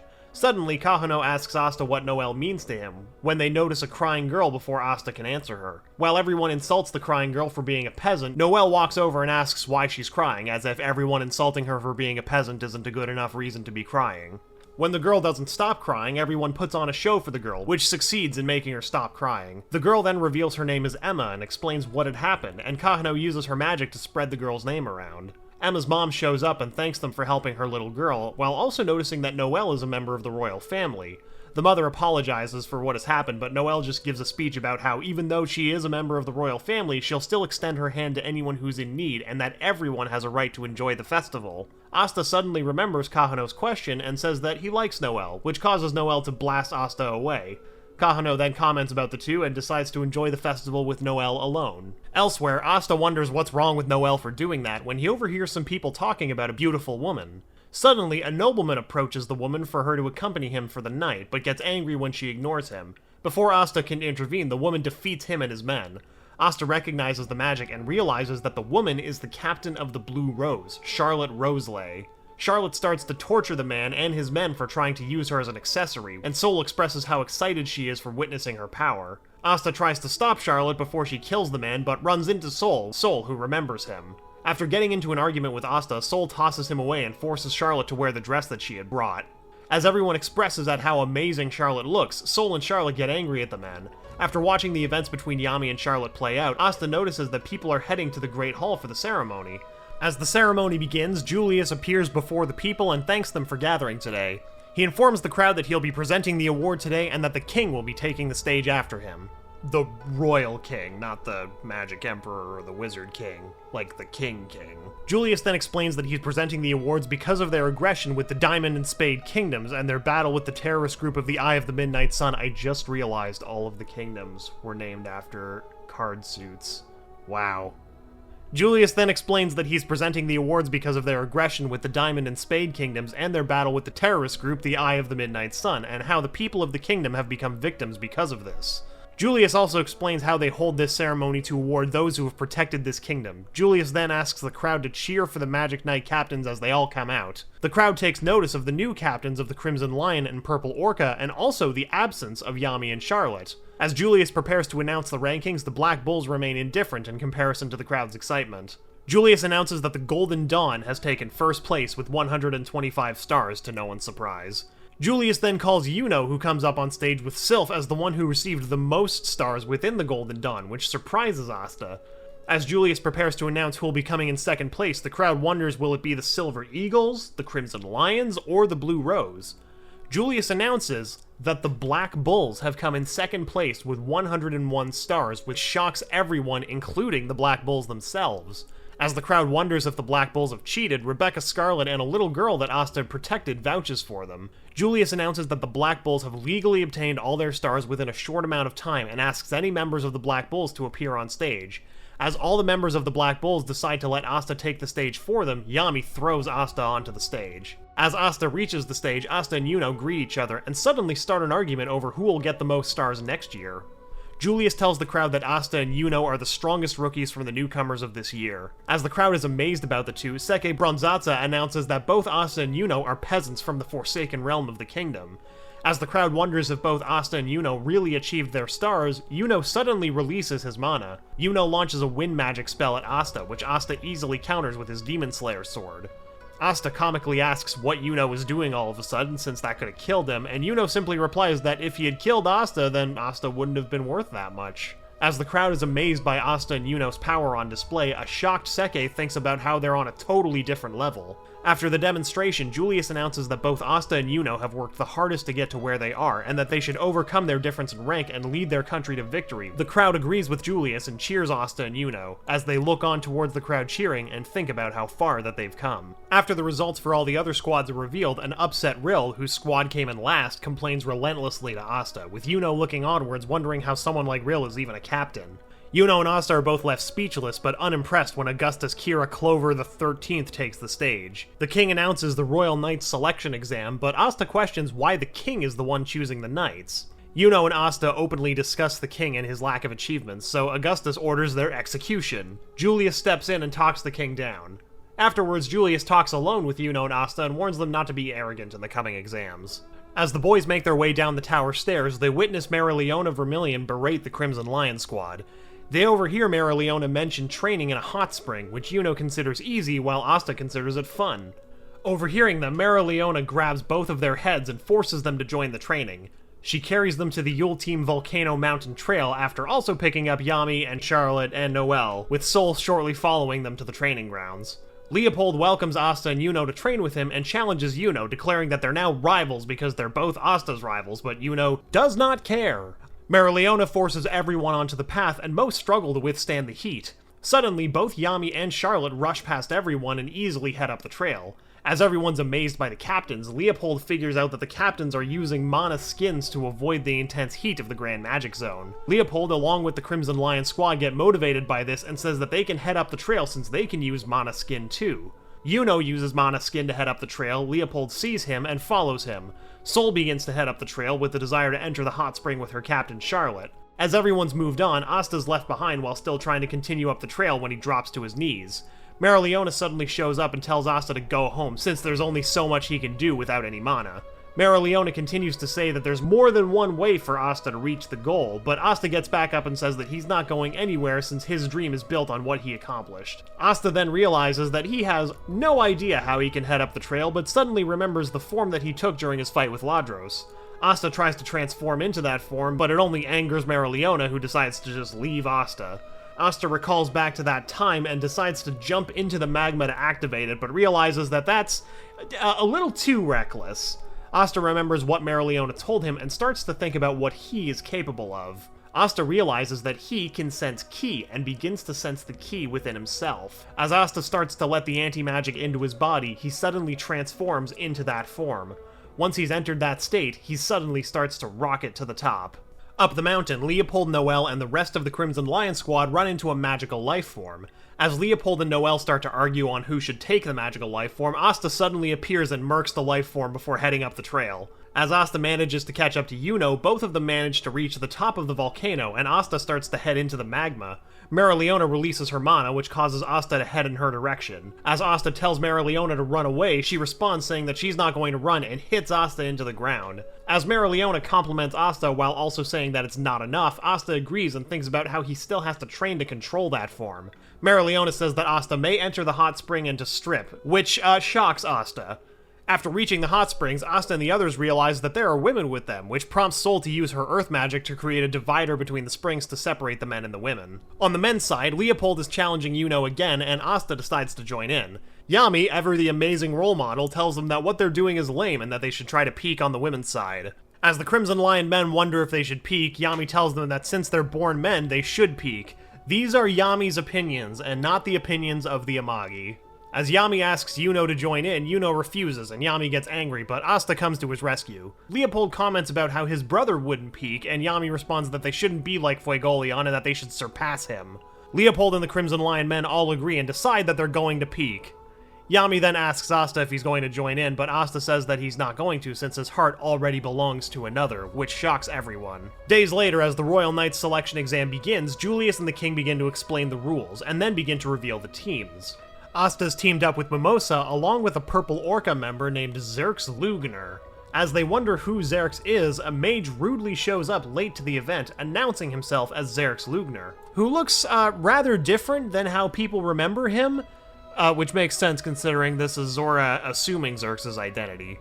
Xerx, with quotation marks, introduces himself to Asta and plants a stink bug in his hand. Asta asks if he has any intention of getting along, and Xerx replies with insults and reveals that he just came to mock the other Magic Knights. As Asta complains that he can't work with this kind of guy, Julius states that all of the other teams have been confirmed. As the Magic Emperor and Marx Francois show all of the participants the tournament brackets, Asta notices where he and Yuno are placed and how he and Yuno will not meet until the finals. Asta also plans to win the whole tournament when Julius announces that they're going to start the first round of the tournament. Julius also comments on how the participants can attack however they want since they have high-class healers on standby, but they can't kill their opponents. After reaching the tournament stage, Asta and Mimosa finds out that their team is up first. As the battle begins, Mimosa tries to calm Asta and Xerx, who are bickering, and lists off her and Asta's abilities so they can form a plan. Suddenly, their crystal is struck by the opponent's mages and cracks. Moving quickly, Mimosa grabs the crystal with vines and attempts to move it to safety, but is struck again, surprising her with how accurate the attack is at long range. After the crystal is struck again, Mimosa smiles nervously at Xerx, who appears to have fallen asleep, and Asta angrily decides to win without him. When Xerx refuses to help, Asta and Mimosa make a plan without him. Mimosa uses her magic to make a map of Team B's location, and then she and Asta charge directly for their opponent's crystal. While they run, she guards the crystal and he blocks attacks. After closing most of the distance, they hide behind a wall, and Mimosa fires Magic Cannon Flower, which is blocked by Curtis Warren's Rock Fortress. Mimosa switches back to sensing when their opponents dash out from behind the wall, both seemingly carrying their crystal. Mimosa warns Asta about how much magic Curtis is concentrating, and then notices that the others have surrounded her and Asta and are concentrating magic as well. Suddenly, Asta steps on a paralytic trap, leaving Mimosa alone to defend against the three large attacks. Suddenly, a counter trap appears around Mimosa and Asta and absorbs and reflects the three spells back at the casters, who are knocked out.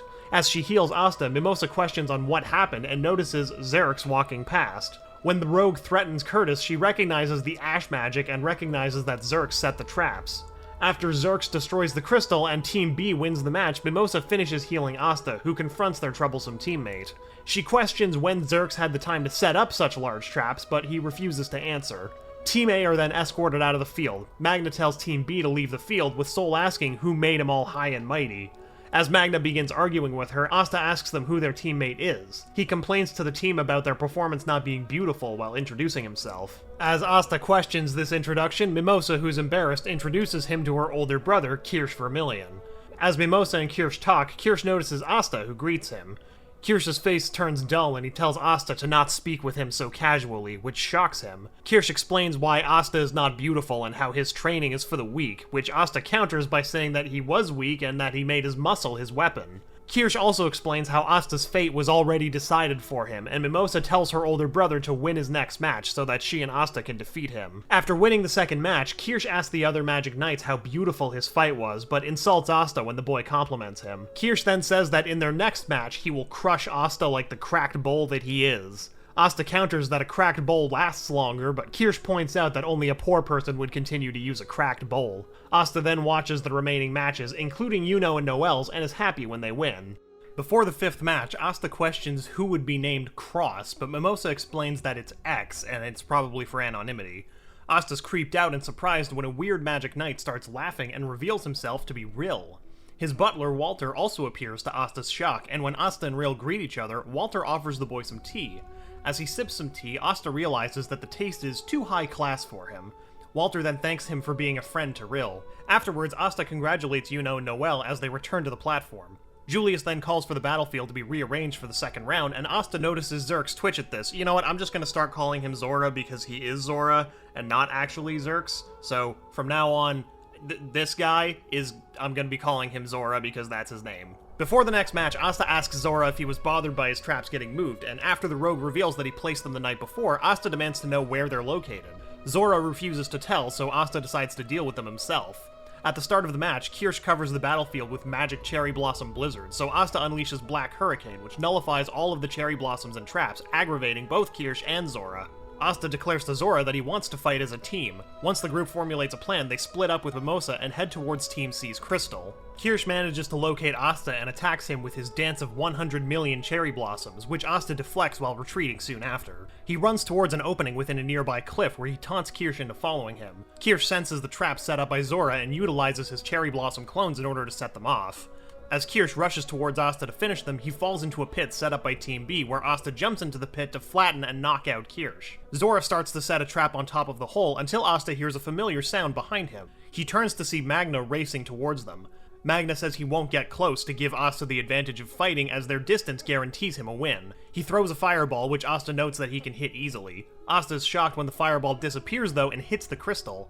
Magna explains that it's due to his new spell, Extreme Killing Vanishing Fireball. At that moment, Zora tells Asta to stall for 5 minutes as he prepares a trap. Asta continues to try to hit Magna's fireballs, but to no avail. After some time, he manages to hit one, which shocks Magna. He tells him to keep throwing fireballs, which excites them both. As they continue fighting, Kirsch surprises Asta with his quick recovery. Zora finishes his trap and tells Asta to go fight Kirsch. Angry from Asta knocking him out earlier, Kirsch declares that he'll defeat him by using his full power. However, before he could attack, one of Zora's traps activates. This allows Asta to knock him unconscious once again. Soul appears, preparing to destroy Team B's crystal. Before she can destroy it though, Mimosa's spell activates and takes control of the golem. Asta takes the opportunity to destroy the other team's crystal, therefore winning the match.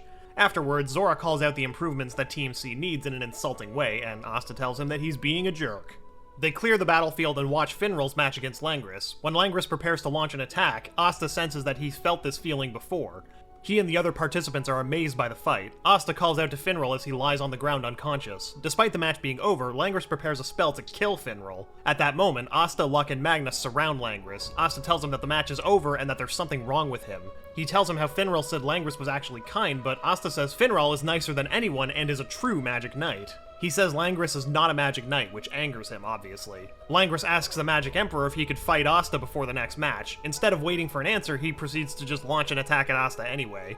However, Asta quickly destroys it with his Demon Slayer sword. The Magic Emperor uses his time magic to stop the two Magic Knights from fighting any further. He tells them that he'll allow the fight as long as they follow the exam rules. When Asta's released, he apologizes to Mimosa and Zora for moving up their fight. He explains how he wants to beat Langris and they agree to help. Asta is defending their crystal from Langris' spells, but he ends up getting hit in the leg. Mimosa heals him and he continues to fight. He thinks about his time with Finral and declares that he'll win. As he deflects Langris' spells, he orders Zora to attack. Langris' spells avoid the first trap, but Zora reveals the trap placed on his body. The trap reflects the spatial magic back towards Langris, but to no avail. Just as Langris launches another attack at Zora, Asta reveals his black form and easily negates the magic. Langris asks what is that form, but Asta tells him that it's nothing special. He explains how he idolized people like Langris and wanted to protect people along with them. This infuriates Langris even further, and he prepares to attack him once again. Asta uses Black Meteorite to launch himself at Langris and Team G's crystal, destroying it. However, Team B's crystal breaks at the same time, which makes their match a draw. Asta passes out from exhaustion and is taken into recovery. While he's recovering, he's distraught over not fighting Yuno in the final round. A few days later, he's at the hideout in a daze. His teammates try to cheer him up with no success. Suddenly, Mereoleona bursts into the hideout and punches him in the face. After giving Yami alcohol as a thank you, she grabs Asta, Noelle, and Luck as they pass the exam. At the gathering of the Royal Knights, Asta is shocked to find out Zora's identity and position in the Black Bulls. They're all chatting until Mereoleona interrupts them to tell them to go change into their Royal Knight robes. Mereoleona explains where the Eye of the Midnight Sun base is located, and they depart. Outside of the Gravitos Stones, Asta is placed on a team with Mereoleona and Zora. She tells everybody that the plan is to fight any way they like and to head to the center of the palace. They head inside to start their attack. After Mereoleona single-handedly defeats 3 Eye of the Midnight Sun members, they notice that there are 2 Astas. Mereoleona uses her flame magic to burn them both, which reveals that the clone is Raya. Asta and Zora stand by and watch as Mereoleona fights with Raya. Asta is amazed by the fight happening right before his eyes. When Raya is about to use his self-destruct spell, Asta quickly uses the Demon Slayer sword to stop him. He punches Raya and tells him not to treat his life like garbage. He demands for Raya to tell his side of the story, but Mereoleona tells him that those people are not interested in mutual understanding. He asks why, as they're the same as the elves. He goes on about wanting to build a country where everybody is equal. This touches Raya, but he deems it a little too late. As the elves' reincarnation begins, Asta's confused on why Raya is glowing. Raya gets up and attacks with light and dark magic. Asta's surprised that he's using 2 different types of magic at the same time. Mereoleona counters by using a spell to destroy both spells. Mereoleona comments about how the enemy's feelings are set in stone and that they only want to kill them. Asta replies that he'll win and create a path where they can understand one another. As they're fighting Raya, an elf-possessed Rill bursts into the room with a 4-headed lindworm. Asta asks why Rill is being friendly with Raya, but the elf introduces himself as Lyra. Still confused, Asta tries to explain how they're friends, but Lyra claims to have no human friends. He proceeds to attack them with the 4-headed lindworm. Zora tells Asta that Rill is possessed, so he needs to use his anti-magic to stop them. Raya says it won't reach them just as Zora activates his trap. This allows Asta to lunge at them with his sword, hitting Lyra in the process. He's shocked when Rill doesn't turn back. Raya explains how it's a result of the reincarnation spell. At that moment, 3 other elves show up. Zora tells Asta to fall back as they need to come up with a plan. The 5 elves proceed to attack them, but Mereoleona blocks it. She pushes them both out as she plans to take on all 5 by herself. Using Zora's spell, he absorbs the elf's magic and bounces it to Asta. Asta uses his sword to bounce it back to Zora. They do this again until Zora's circle begins to break. Asta gets behind the circle and hits the spell towards the elves. As that happens, they grab Mereoleona and escape. As they're escaping, Raya grabs Asta's leg, intending to stop him. Asta hands Mereoleona to Zora and proclaims that he'll make it back alive. He's taken to Licht's chamber, where he tries to free Mimosa. He notices that Yuno is possessed and tries to talk to him, but gets attacked by the elf inhabitant Klaus. As he's being attacked, he proclaims that he won't die and he will become the Magic Emperor. Those words cause Yuno to come back to his senses and come to Asta's defense. Asta asks Yuno if it's really him, and Yuno replies that it is, which makes Asta happy. Yuno tells Asta to rest as he'll fight the elves in front of him. Asta laughs and says that he'll fight alongside him. Using Black Asta and Spirit Dive, they both defeat the 2 elves. Seeing the elves defeated gathers Licht's attention. Asta quickly notices how he's the leader of the Eye of the Midnight Sun. At that moment, Nero pops out of his shirt and pecks him, which confuses Asta. After placing the defeated elves on the ground, Licht pulls a sword from the floor and walks towards Asta and Yuno, with the 2 of them preparing to fight back. As Asta draws his Demon Dweller sword, Licht closes the distance between them in an instant, catching them both off guard. He then swipes the sword from Asta and uses it to repel the boys, crashing into a wall.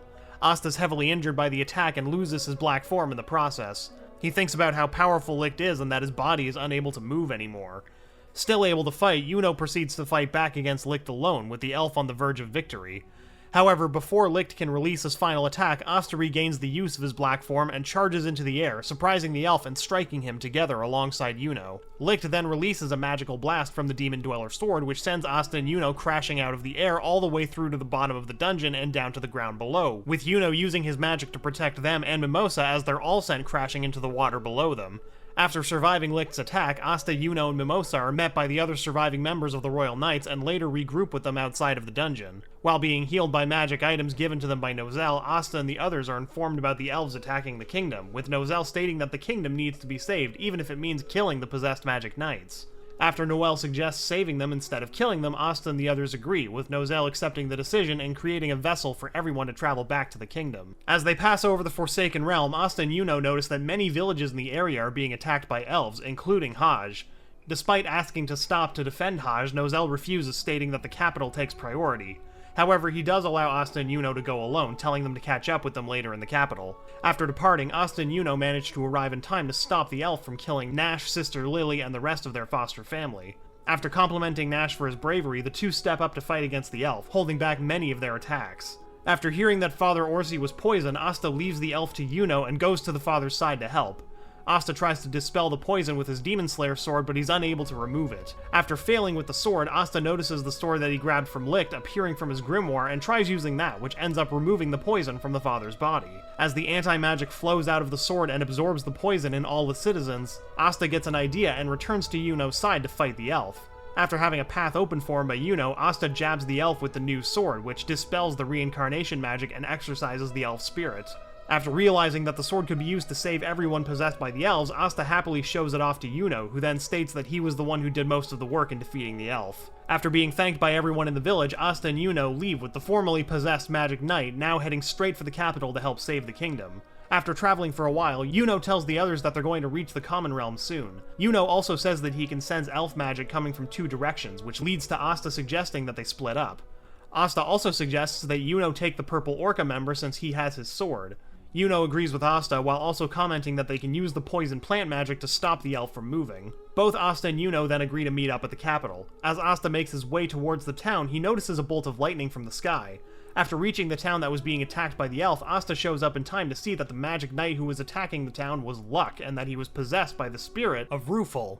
And yeah, I know it's not Rufel in the Japanese, but I've been kinda using English dub names mostly, so I'm gonna go with Rufel. Asta also sees that the ones fighting him off are Magna and Vanessa. As Rufel prepares to kill Magna, Asta shows up and saves him. Vanessa figured that Rouge used the last of its power to bring Asta there. Asta prepares to fight Rufel while also proclaiming that they're Luck's friends. Rufel tells Asta that they're starting to anger him and also comments about how someone like Asta, who has no mana, actually existing, and that someone like him fight against him to be amusing. Asta replies that the Black Bulls have already acknowledged him and that he won't let any of them be lost.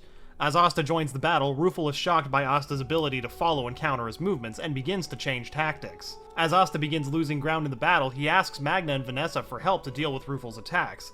Knowing that his body won't hold out much longer, Asta prepares to finish him off for his next attack. As Asta charges at Rufel, Magna creates a smokescreen to block Rufel's sight. Rufel counters by expanding his mana and finding out where his mana is being dispelled. As Rufel finds out where Asta is, he prepares to finish him off. Vanessa uses her thread to pull back Asta, while Magna uses a fireball to cut Vanessa's thread. Rufel figures out that they use the thread in order to adjust the timing of Asta's attack. Asta then lands a hit on Rufel. Asta mounts Rufel and goes to stab him with his sword, but Rufel releases his mana to block him. As Rufel goes to kill Asta, Magna and Vanessa quickly grab and hold Rufel down. Rufel decides to release all of his mana in order to kill the three when they notice that Rufel will become something else entirely. As Rufel proclaims that he'll never forgive the humans for taking what's so precious to him, Asta replies to him that he doesn't know what happened to Rufel but still apologizes. Asta also says that Luck is their precious comrade and to please not take him away from them. Luck hears Asta's words and rushes to wake himself up. As the spell is being undone, Rufel remembers what Licht's friend once said and comments about how he wishes to have gotten to know them. As Luck wakes up, he comments about how he's the Black Bull's comrade while having tears run down his face. Asta watches as Magna hugs Luck and replies that they're his comrades. After breaking the spell on Luck, the group decides to stop at their base on the way to the capital, finding their base in ruins. After finding Gordon, Gray, and Henry at the base, Asta had to be the one to help them explain what happened to the base, as well as be the one to introduce Henry to the others. After finding out that Gauche was also possessed by an elf, Charmy also returns, upset about her ruined meal. After Charmy feeds everyone with food that restores her magic power, Henry reconstructs the base and they all head off to Hikairo, where Luck senses 3 more elves in town. After the Black Bulls work together to fight the elves, Asta and the others begin to celebrate their victory until they're interrupted by the arrival of Rades, Sally, and Valtos. Rades offers to transport them to the capital in exchange for help with killing their former leader. Asta immediately refuses to work with him for revenge and wants him to atone instead.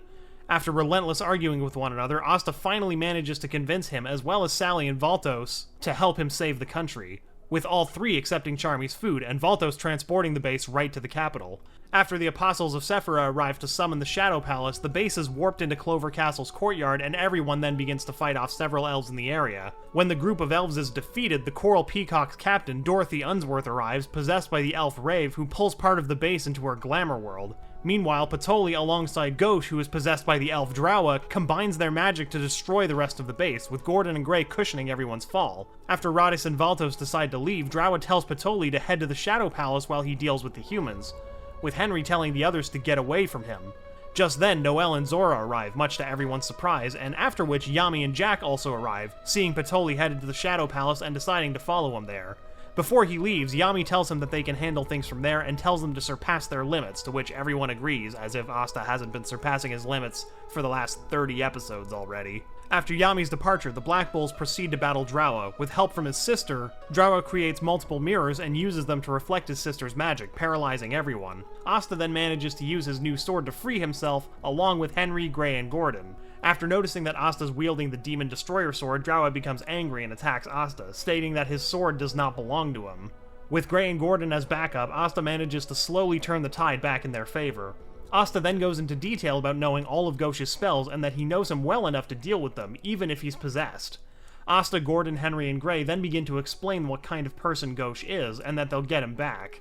Suddenly, Asta is sent flying towards Drowa and his sister. Drowa thinks about what the Demon Destroyer sword is capable of and reflects his sister's image on the mirrors surrounding Asta. Asta closes his eyes to avoid looking at her, and Drowa fires a spell at him. Asta manages to counter the spell using his instincts. After that, Drowa fires multiple attacks at Asta, which are all blocked thanks to help from Gray, Gordon, and Henry. As Drowa's spell manages to destroy the shield, Asta enters his black form and destroys the spell. Asta then destroys Drowa's mirrors while heading towards him, but suddenly sees his sister's image in the mirror in Drowa's eye. As Asta is paralyzed, Drowa fires a powerful spell to kill Asta. Gray, Gordon, and Henry use their magic not only to reach Asta, but also to block the spell that he fired. Henry thinks about how powerful Drowa is, but how they'll all still save Gauche. Henry then ejects Asta, Gray, and Gordon and falls towards Drowa. As Drowa comments about what Henry's planning to do, Henry destroys the base and begins to absorb Drowa and his sister's mana. Drowa is shocked by this, but he says that it's all useless while he prepares to attack Henry. As Henry tells the others that it's in their hands now, Asta says that Henry isn't dying yet. Henry remembers when he met Asta and what they talked about, and thinks about how he wants to continue living with his friends, while Asta throws his sword at Henry. The sword is actually Gray, who undoes her transformation and uses her magic to create a soft landing for Henry and herself. Asta then attacks Drowa and his sister with his Demon Destroyer sword. After knocking them to the ground, Asta prepares to free Gauche and Marie, but Drowa at the last minute tells all of them that the humans who attacked his people and how they were nothing like them. After being asked to undo the spell, Asta uses his sword to exorcise Drowa and his sister, with Drowa expressing his gratitude and saying that he'll never forget them. After Asta exorcises the spirits, Gauche chastises Asta, Gordon, Gray, and Henry for risking themselves for him and Marie, but dropping his aloof nature, he thanks them. They hug him as the rest of the Black Bulls, along with Sally and Rave, drop down from above, with Noelle and Zora joining in.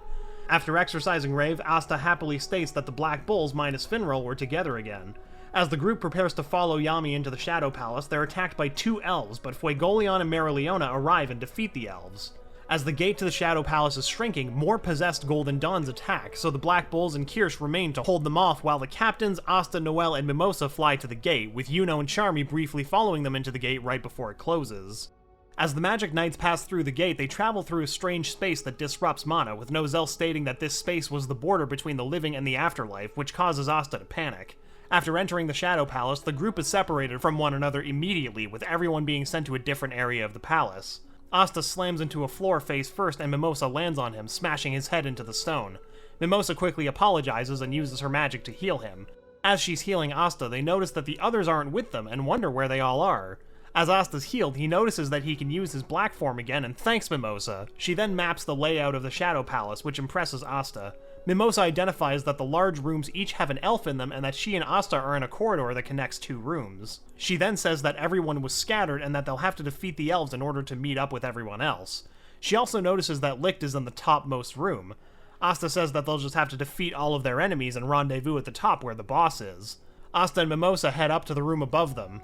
The room is full of painted canvases floating around. Greeting them, Lyra informs them that he'll be using them to practice his painting magic until the final magic stone is put in place. Asta promises to wake up Rill, but Lyra insists that he is Lyra and he's already awake.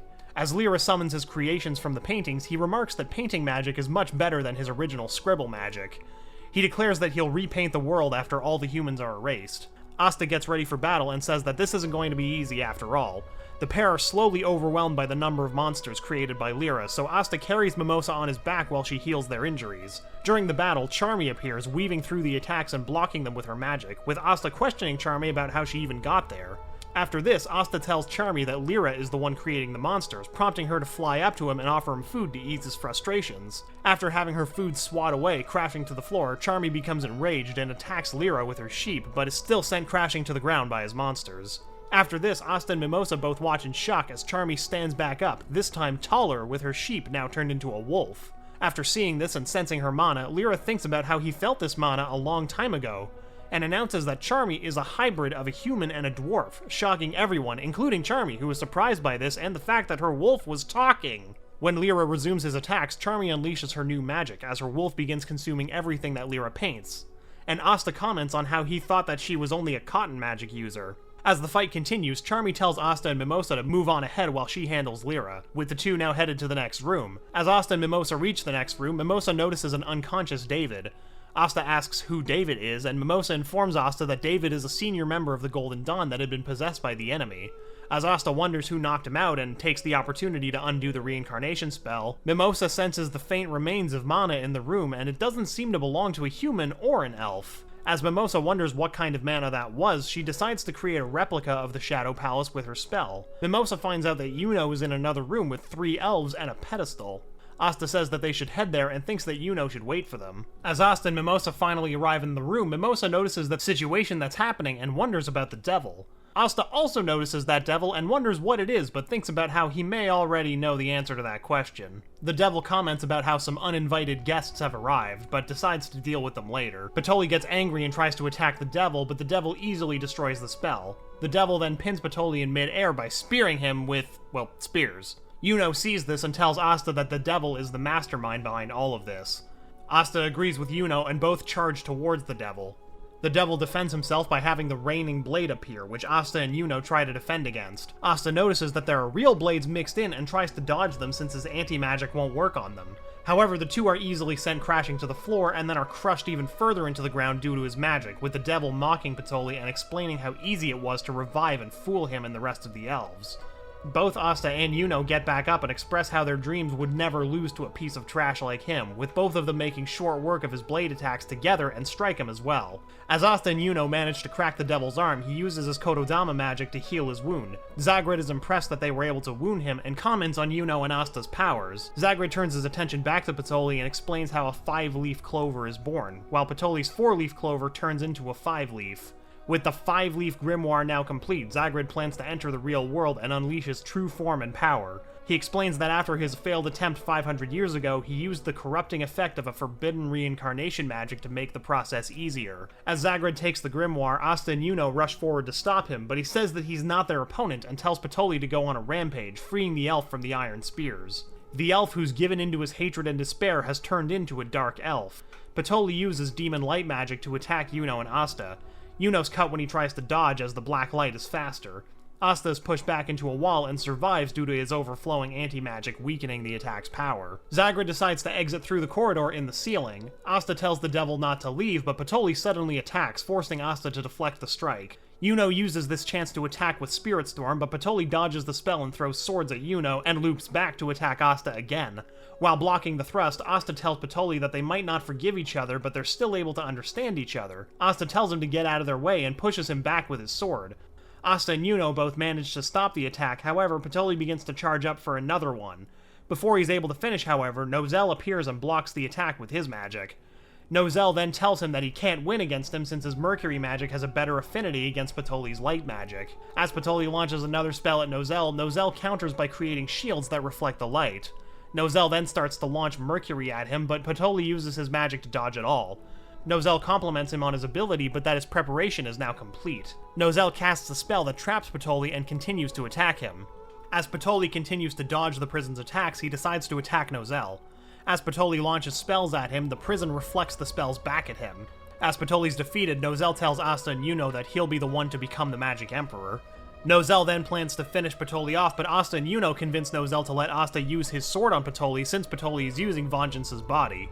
As Asta uses his sword on him, Asta's consciousness is pulled into Patoli's mind and he sees all of his memories. Asta then confronts him and convinces him to continue to fight and not give up. After both of them wake up, they both agree to work together to stop Zagrid. When a demonic creature pours down from the chamber above, Patoli recognizes it from the Devil's World.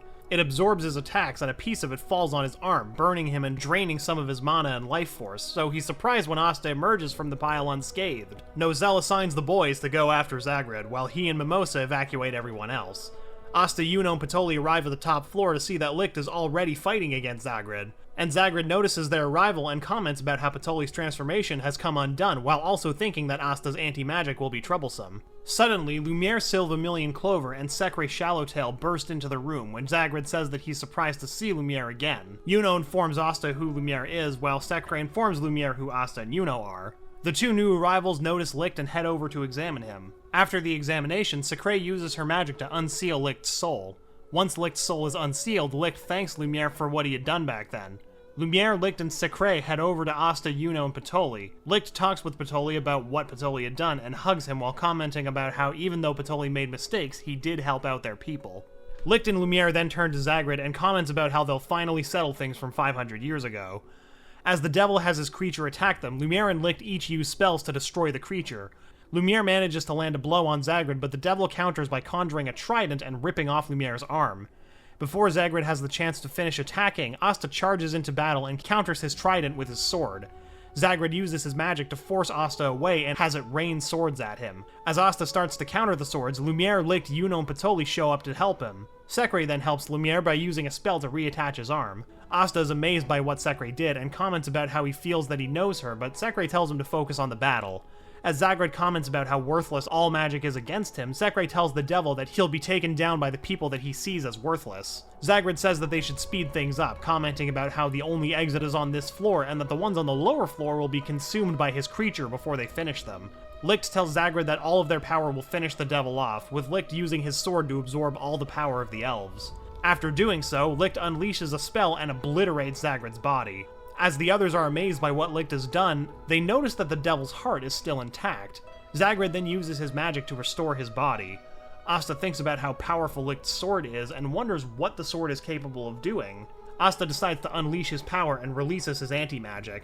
Lumiere notices Asta's sword, and Secre informs Lumiere that Licht's grimoire has become a 5-leaf grimoire and that another devil might dwell within Asta's sword. As Asta tries and fails to unleash and control the power in his sword, Yuno uses the remnant magic in the air to create a sword that's capable of harming the devil's creature, while asking Asta how long he plans to lag behind and to stop fooling around with his power and control it before he leaves him behind. Asta replies that he just figured it out and uses his anti-magic to upgrade his sword. As Lumiere thinks about what Yuno had done and wonders who Asta is, which Secre tells Lumiere that Asta is someone that's worked harder than anyone else in the kingdom while not giving up. Zagrid has his creature attack, and Asta and Yuno easily counter it. Yuno uses his magic to push Asta towards Zagrid, and Asta manages to pierce the devil with his sword. Suddenly, multiple mouths appear all over Zagrid's body and uses them to force Asta away. While Patoli defends against the creature, Lumiere and Licht tell Patoli that they're leaving this area in his care while they help the others on the lower floor. As Zagrid says that it's now over, Asta and Yuno tell him that it's not finished until they take care of the devil. Secre thinks about how she originally wanted to use Asta, but changed her mind after seeing all the hard work he had put in and tells Asta to win. Zagrid and his creature attack Asta and Yuno, and the two easily counter the attack. Asta and Yuno head toward the devil, but Asta suddenly feels a pain and notices that he's reached his limit. Yuno notices Asta and wonders if he's already at his limit. Yuno tells Asta that he'll leave him behind if he can't keep up and heads towards Zagrid, and Asta quickly chases after him. The devil sees this and thinks about how Yuno can't cut through his heart. Zagrid notices that Asta's gotten behind him and thinks about how Asta used the remnants of the shredded magic in order to get behind him. Asta and Yuno manage to reach Zagred and cut into him. Suddenly, Asta's black form comes undone, and Asta thinks about how he's reached his limit. Zagred forces Yuno away and then starts to taunt Asta. Yami then launches his spell and manages to cut the devil in half. While the others are shocked by his appearance, Zagred is confused about how this can happen. Sekre uses this chance to heal Asta's wounds with a spell and thinks that Asta should be able to summon his anti-magic. As Zagred goes to attack, Yuno shows up and stops him. Asta then uses a spell to cut the devil in two, finally ending the battle. Licht, Lemuel Silvermillion, Clover, Patoli, and Sekre Swallowtail are all shocked by the sudden victory. A portal appears and drops the assorted magic knights and elves on top of Asta and Yuno. Suddenly, Yami shows up with Charlotte, Revchi, and Gelder Poisot in tow. Asta notices that Revchi and Gelder are with the captains. Lemuel is fascinated by the odd magic and considers the Clover Kingdom to be in good hands. With everyone gathered, they all head to the exit. While they're all exiting the Shadow Palace, Charmy tightly hangs on to Yuno, much to Sylph's anger. Asta notices that Charmy has returned to normal and comments on it, and Charmy replies that she's always been like this. Asta and Mimosa become confused by this and wonder if they're seeing things. As everyone begins to enjoy their victory in the Shadow Palace, Nozel comments that the battle isn't over yet. Once they arrive back in the kingdom, Nozel tells them that they all have to stop the rampaging elves that are still trapped by the revenge ruse that they were all tricked into. Noel wonders how they can stop them, and Marileona suggests that they roast them all. Asta's frustrated since he's too worn out and unable to use all of his power. Patoli says that they still have a chance since Licht and William's magic will be able to reach everyone in the kingdom. Valtos appears before Patoli and gives him William's grimoire, which Patoli thanks him for. Valtos also comments about how it doesn't matter who Patoli is, since it was Patoli that had saved him that day. Patoli then asks Asta to undo his reincarnation with his demon destroyer sword, and Asta asks if he's okay with this. Patoli tells him that doing this will help him repent for everything that he's done, since simply just disappearing will hardly be enough for him to atone for everything. Patoli tells him that he'll be leaving, and asks Licht to take care of the rest, which Licht says that he will. Asta then uses his Demon Destroyer sword on Patoli, and Patoli thinks about how happy he is that he was able to fight with everyone again. As William awakens, he notices that Patoli has laid his anger and grief to rest and passed on. William then thinks about how it's not over yet and that there's still something only he can do, and he starts to use his World Tree magic. As William starts to spread the magic throughout the kingdom, William thinks about how he wasn't able to believe in the future of the kingdom when he had glimpsed Patoli's past. William also thinks about how it was his weakness that brought on his war, and that now he must create the foundation in order to end it. Once it's complete, William and Licht combine their magic to reach all the elves and reveal the truth to them all. Licht then tells Asta to use the Demon Destroyer sword on the tree, and Asta does.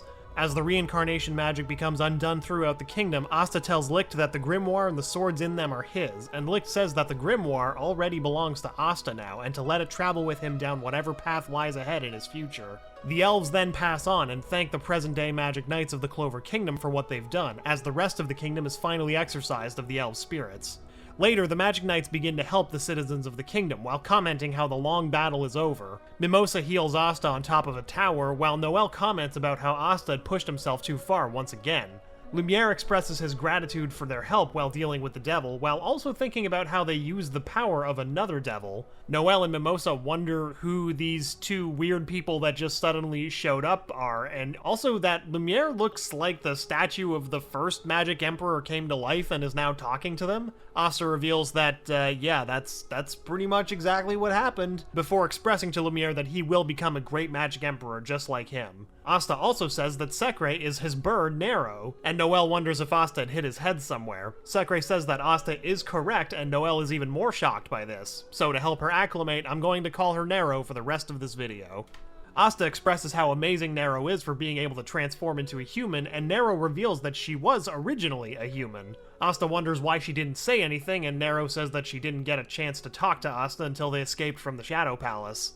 Nero then pinches Asta's cheek for talking so brazenly to the Magic Emperor, and Asta asks, even though they're old good pals, if she can stop doing that, cause it hurts. Lumiere tells them that he never cared about being the Magic Emperor, and that he's glad that his ideals have lived on in Asta and Yuno. He then asks which of the two will become the next Magic Emperor, and Asta eagerly expresses that it's going to be him.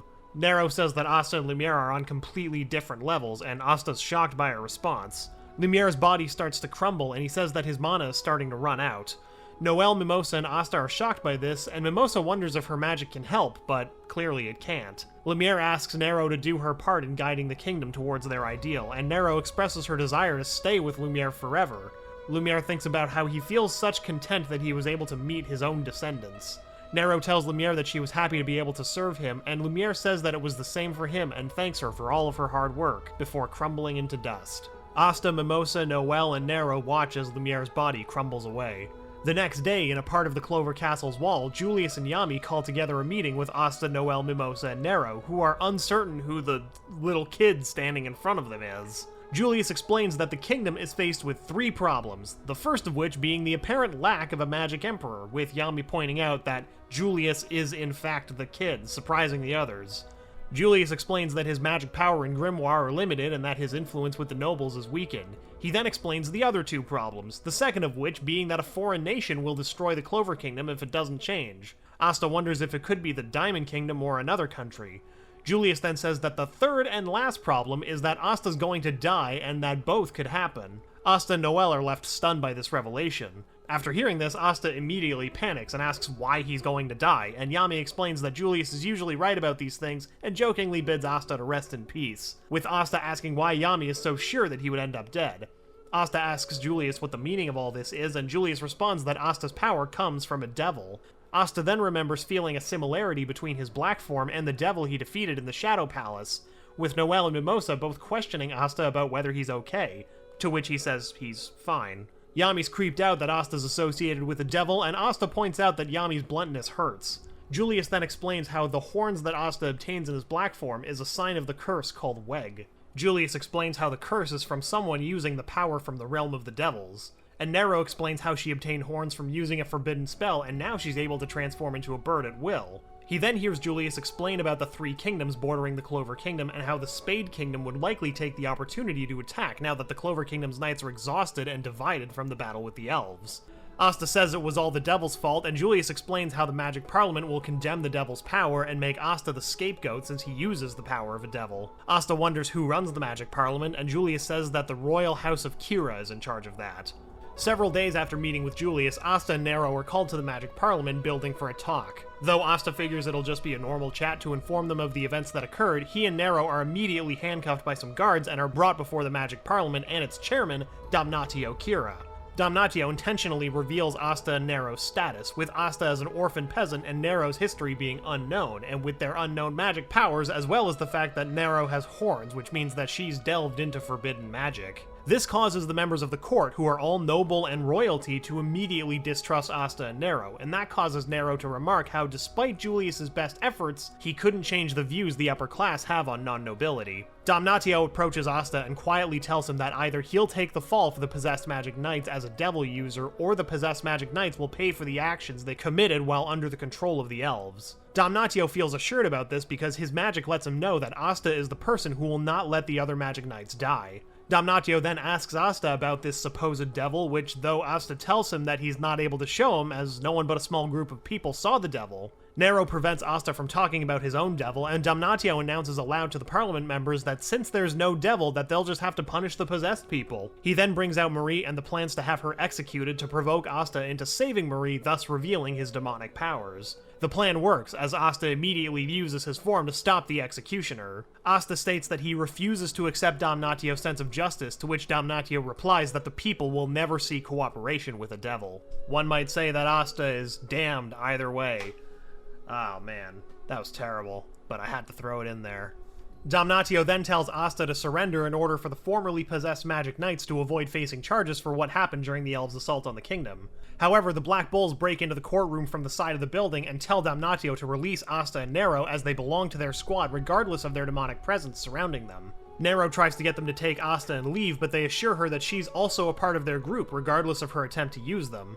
Damnatio breaks up the group conversation by telling them that their actions won't make Asta's situation better, but only worsen the charges placed on him. He then uses his Scale magic spell, Scale Regulate, to weaken their magic to a balanced level to prevent their interference. However, Asta pulls out his Demon Destroyer Sword's ability to cancel out Damnatio's ability on the Black Bulls.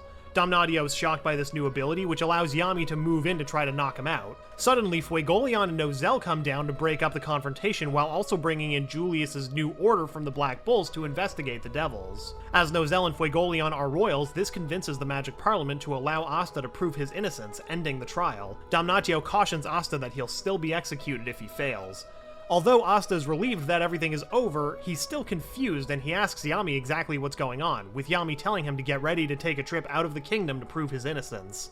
Asta and Nero later accompany Yami to see Charlotte Rosalie in order to ask her more about the curse. However, the conversation ends with the Blue Rose captain running out of the building from Yami to the shock of everyone, including Yami himself. Later, Asta accompanies Yami to Blue Rose's base to try to ask again, with Charlotte trying to confess her true feelings to Yami, only for him to mistakenly think that she must really hate him. Asta tells Yami that he's wrong and that he doesn't get the feeling that Charlotte dislikes Yami. Yami grabs a hold of Asta and is all like, "I don't recall asking for your opinion." Asta explains that he gets the same feeling that Noelle has with him, which is trust.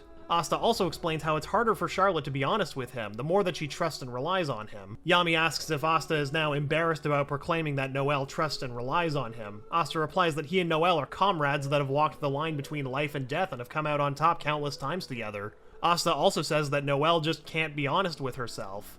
Asta then pats Charlotte on the back and tells her that she should just be like she always is, since she's too embarrassed to say what she wants to say. Sol then starts to choke Asta for touching Charlotte in such a familiar manner. Charlotte comments about how they're blessed with such wonderful knights in their squads, and Yami replies that it's also because of Asta that they're currently in trouble. Charlotte then tells Asta that she heard what had happened to him and apologizes for it, but Asta tells her that it's not her fault since she was possessed. Charlotte asks Yami to join her for dinner since there's something that he wants to discuss with her. Yami agrees to it, but then thinks about how he doesn't really get what's going on here. After hearing from Charlotte about her curse, and after being told by her to look into one of his own squad members, Yami orders Asta, Gauche, and Gray to go with Gordon to talk to Gordon's family about curses. After dinner, Gordon asks his father to teach them about the devils and curses. Nathan then shows him his workshop, which horrifies them. But then he uses his magic on Asta and reveals that he's been using his research to create treatments and cures instead of curses, which surprises Gordon. Well, as surprised as Gordon can sound. Nathan then creates a map that shows the locations of curses throughout the kingdom, with one of the locations being the Black Bull's base, with Asta realizing that it might be Henry that they're seeing, and that they notice a particularly powerful one coming from in the Heart Kingdom. Yami informs his squad that they can't infiltrate the Heart Kingdom because of the kingdom's trap magic at their borders. Noelle tells Yami that Mimosa had been to the Heart Kingdom and that they're currently studying there too, so Yami tells Finral to get on it. After heading to the Golden Dawn's base, Asta and Noelle meet with Mimosa about her time in the Heart Kingdom. Mimosa tells the two that she had studied abroad with her brother in the Heart Kingdom and explains everything that she experienced while there. Mimosa also explains how the Princess of the Heart Kingdom's power is that she sees everything that happens within her kingdom. Mimosa then tells the two that she'll help them out by handling the applications to enter the Heart Kingdom, and they thank her for that. Sometime later, Asta, Mimosa, Noelle, Nero, and Finral are all heading towards the Heart Kingdom on a boat. As the boat enters through a fog, Mimosa explains that only those that have permission from the Heart Kingdom may enter it. As the boat exits the fog, Asta, Noelle, and Finral are amazed as they witness the Heart Kingdom in its full splendor. Elsewhere, the princess notices that the Clover Kingdom's power of the devil has arrived and comments about how she must have that power. As Finral and the others wonder where they should dock, a mage from the Heart Kingdom named Gaja greets them and tells them to just continue on.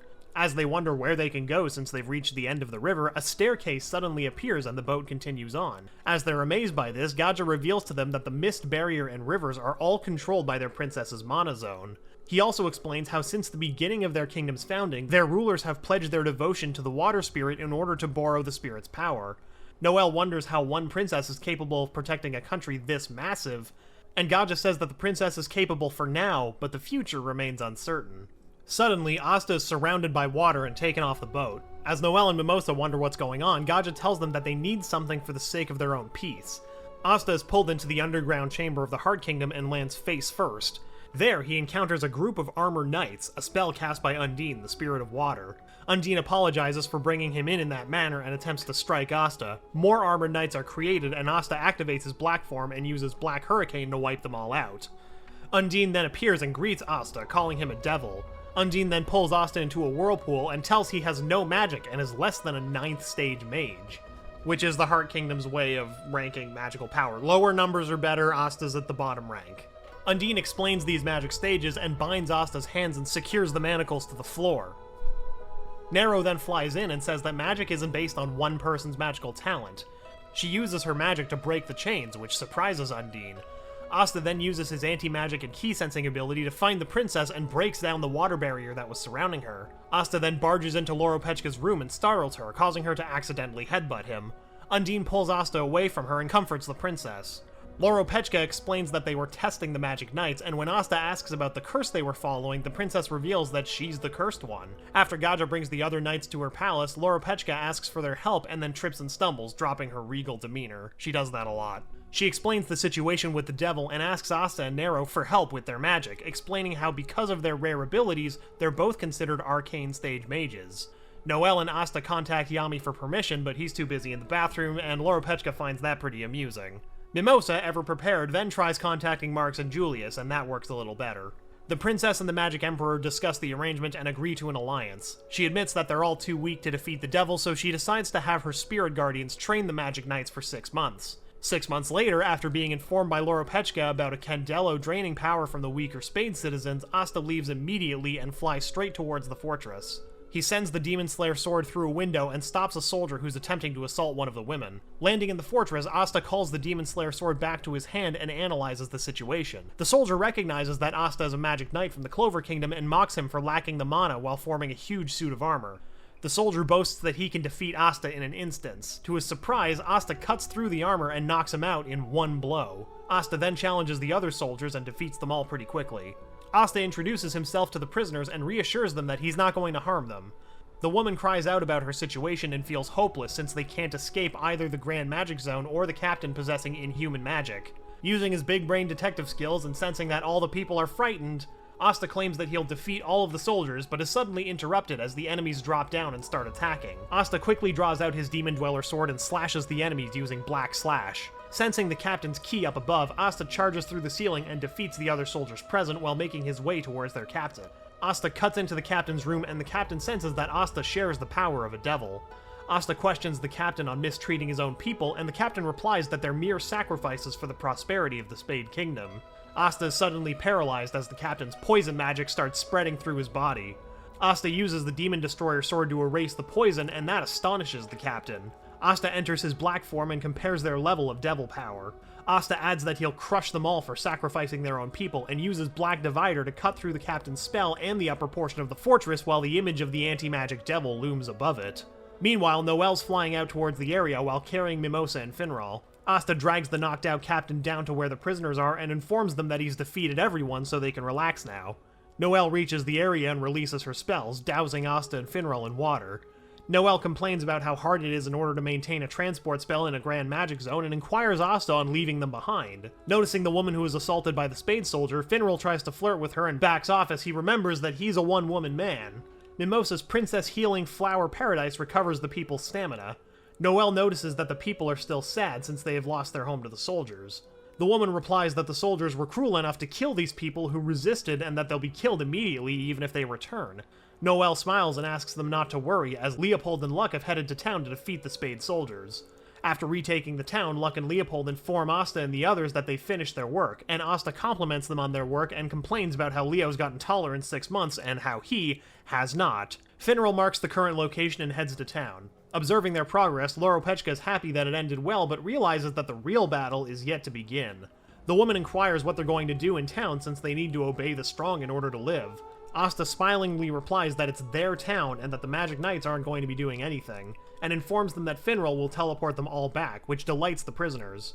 Asta says that their role is to defeat the devil in the Spade Kingdom. The woman reveals that the Spade Kingdom is currently being ruled by mages known as the Dark Triad, and how their strength is almost that of a devil themselves. Later, in the royal palace of the Heart Kingdom, Loropechka thanks everyone for successfully completing their mission and guarantees the safety of the town they liberated.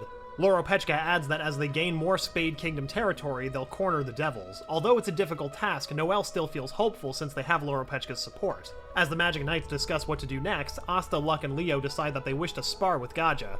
Loropechka wants to join in the training but trips and falls. Noelle suggests that they have a bath since they return from a long travel to a Grand Magic Zone. Loropechka, Noelle, Mimosa, and Nero decide to go for a bath, but a villager rushes in for help, stating that Charmy has appeared in the nearby forest. Finral steps in to take care of the situation, but Asta convinces him that he can take care of it. Asta summons the Demon Slayer sword and flies off from the castle, while Finral reflects on how much Asta has improved. In the forest, Asta finds a fat Charmy and tries to dissuade her from eating any more. Charmy refuses and uses her cotton magic and mana method to form a giant sheep. As Charmy continues causing trouble, the Spirit Guardian Potruf and Asta team up to go against Charmy, but they fail again and Asta gets stuck in the cotton. Rill then arrives and freezes the sheep, allowing for Asta and Rill to shatter the cotton. Rill advises Charmy to avoid overeating and then paints the goddess who saved him while he was possessed by Lyra. Asta explains to Rill that it was Charmy who saved him, but Rill refuses to believe it. Later, as Finral and Asta arrive at the Black Bull's base, which is now near the border of the Spade Kingdom, they bring with them snacks from the Heart Kingdom.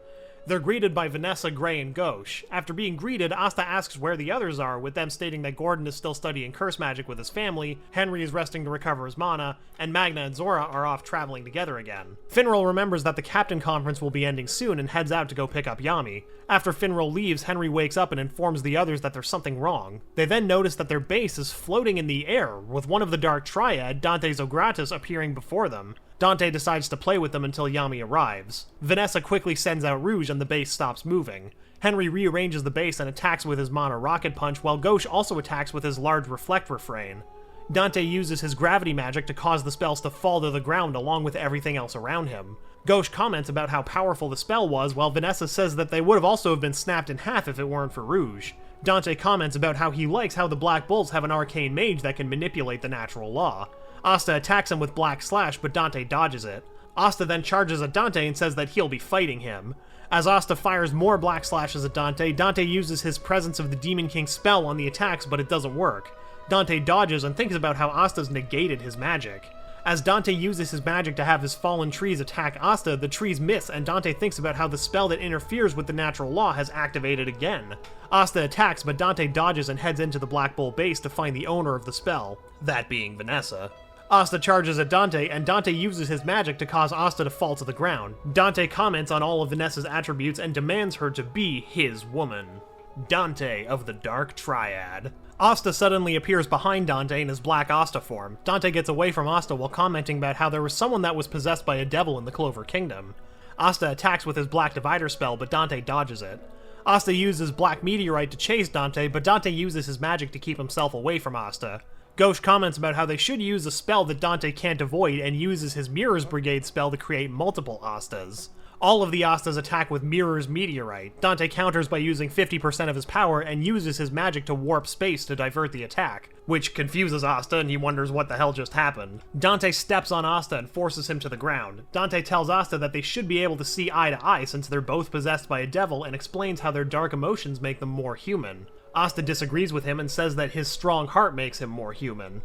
Dante says that Asta is a strange devil host and tries to kill him, but notices that Rouge is on Asta's back. Vanessa says that Dante won't be killing anyone while she's around. Dante tells her that she can't use her power for anyone other than him. Dante increases his power to 60%, and that causes Vanessa to expend all of her magic, and Henry loses control of the base. As Gauche, Vanessa, and Gray are suspended in the air, Gauche thinks about how Dante is using his magic to pin them down. Dante then uses his evil god's pressure craft to create a sword, and says that he'll awaken Asta's true feelings as he pierces Gauche with his sword. Asta sees this and remembers someone calling him their son. Overcome with rage, Asta draws on more of the devil's power and attacks Dante. Dante dodges the attack and comments about how this is what makes Asta more human. As Vanessa, Gray, and Gauche fall to the ground, Vanessa thinks about how Asta's attack has negated Dante's spell within the area. Asta starts to assault Dante, but Dante dodges by continuously warping the space around him. Dante then asks his devil about the devil within Asta, since he can't ask Asta right now. The devil says that Asta's must be a low-level devil, since he doesn't sense that it's a high-level devil. Dante figures that Asta's no match for the Dark Triad, since they're all possessed by high-level devils, and uses his magic to lift large chunks of earth from the ground. Dante attacks with one of the chunks, but Asta easily destroys it.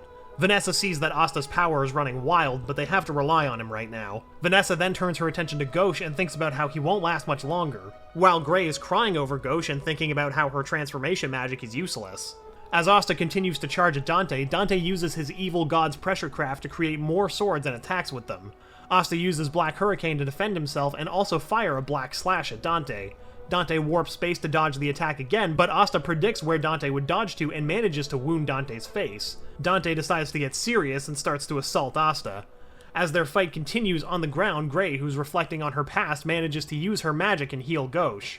Suddenly, Asta falls to the ground. Dante sees what Gray has done and comments about how the Black Bulls have another arcane mage.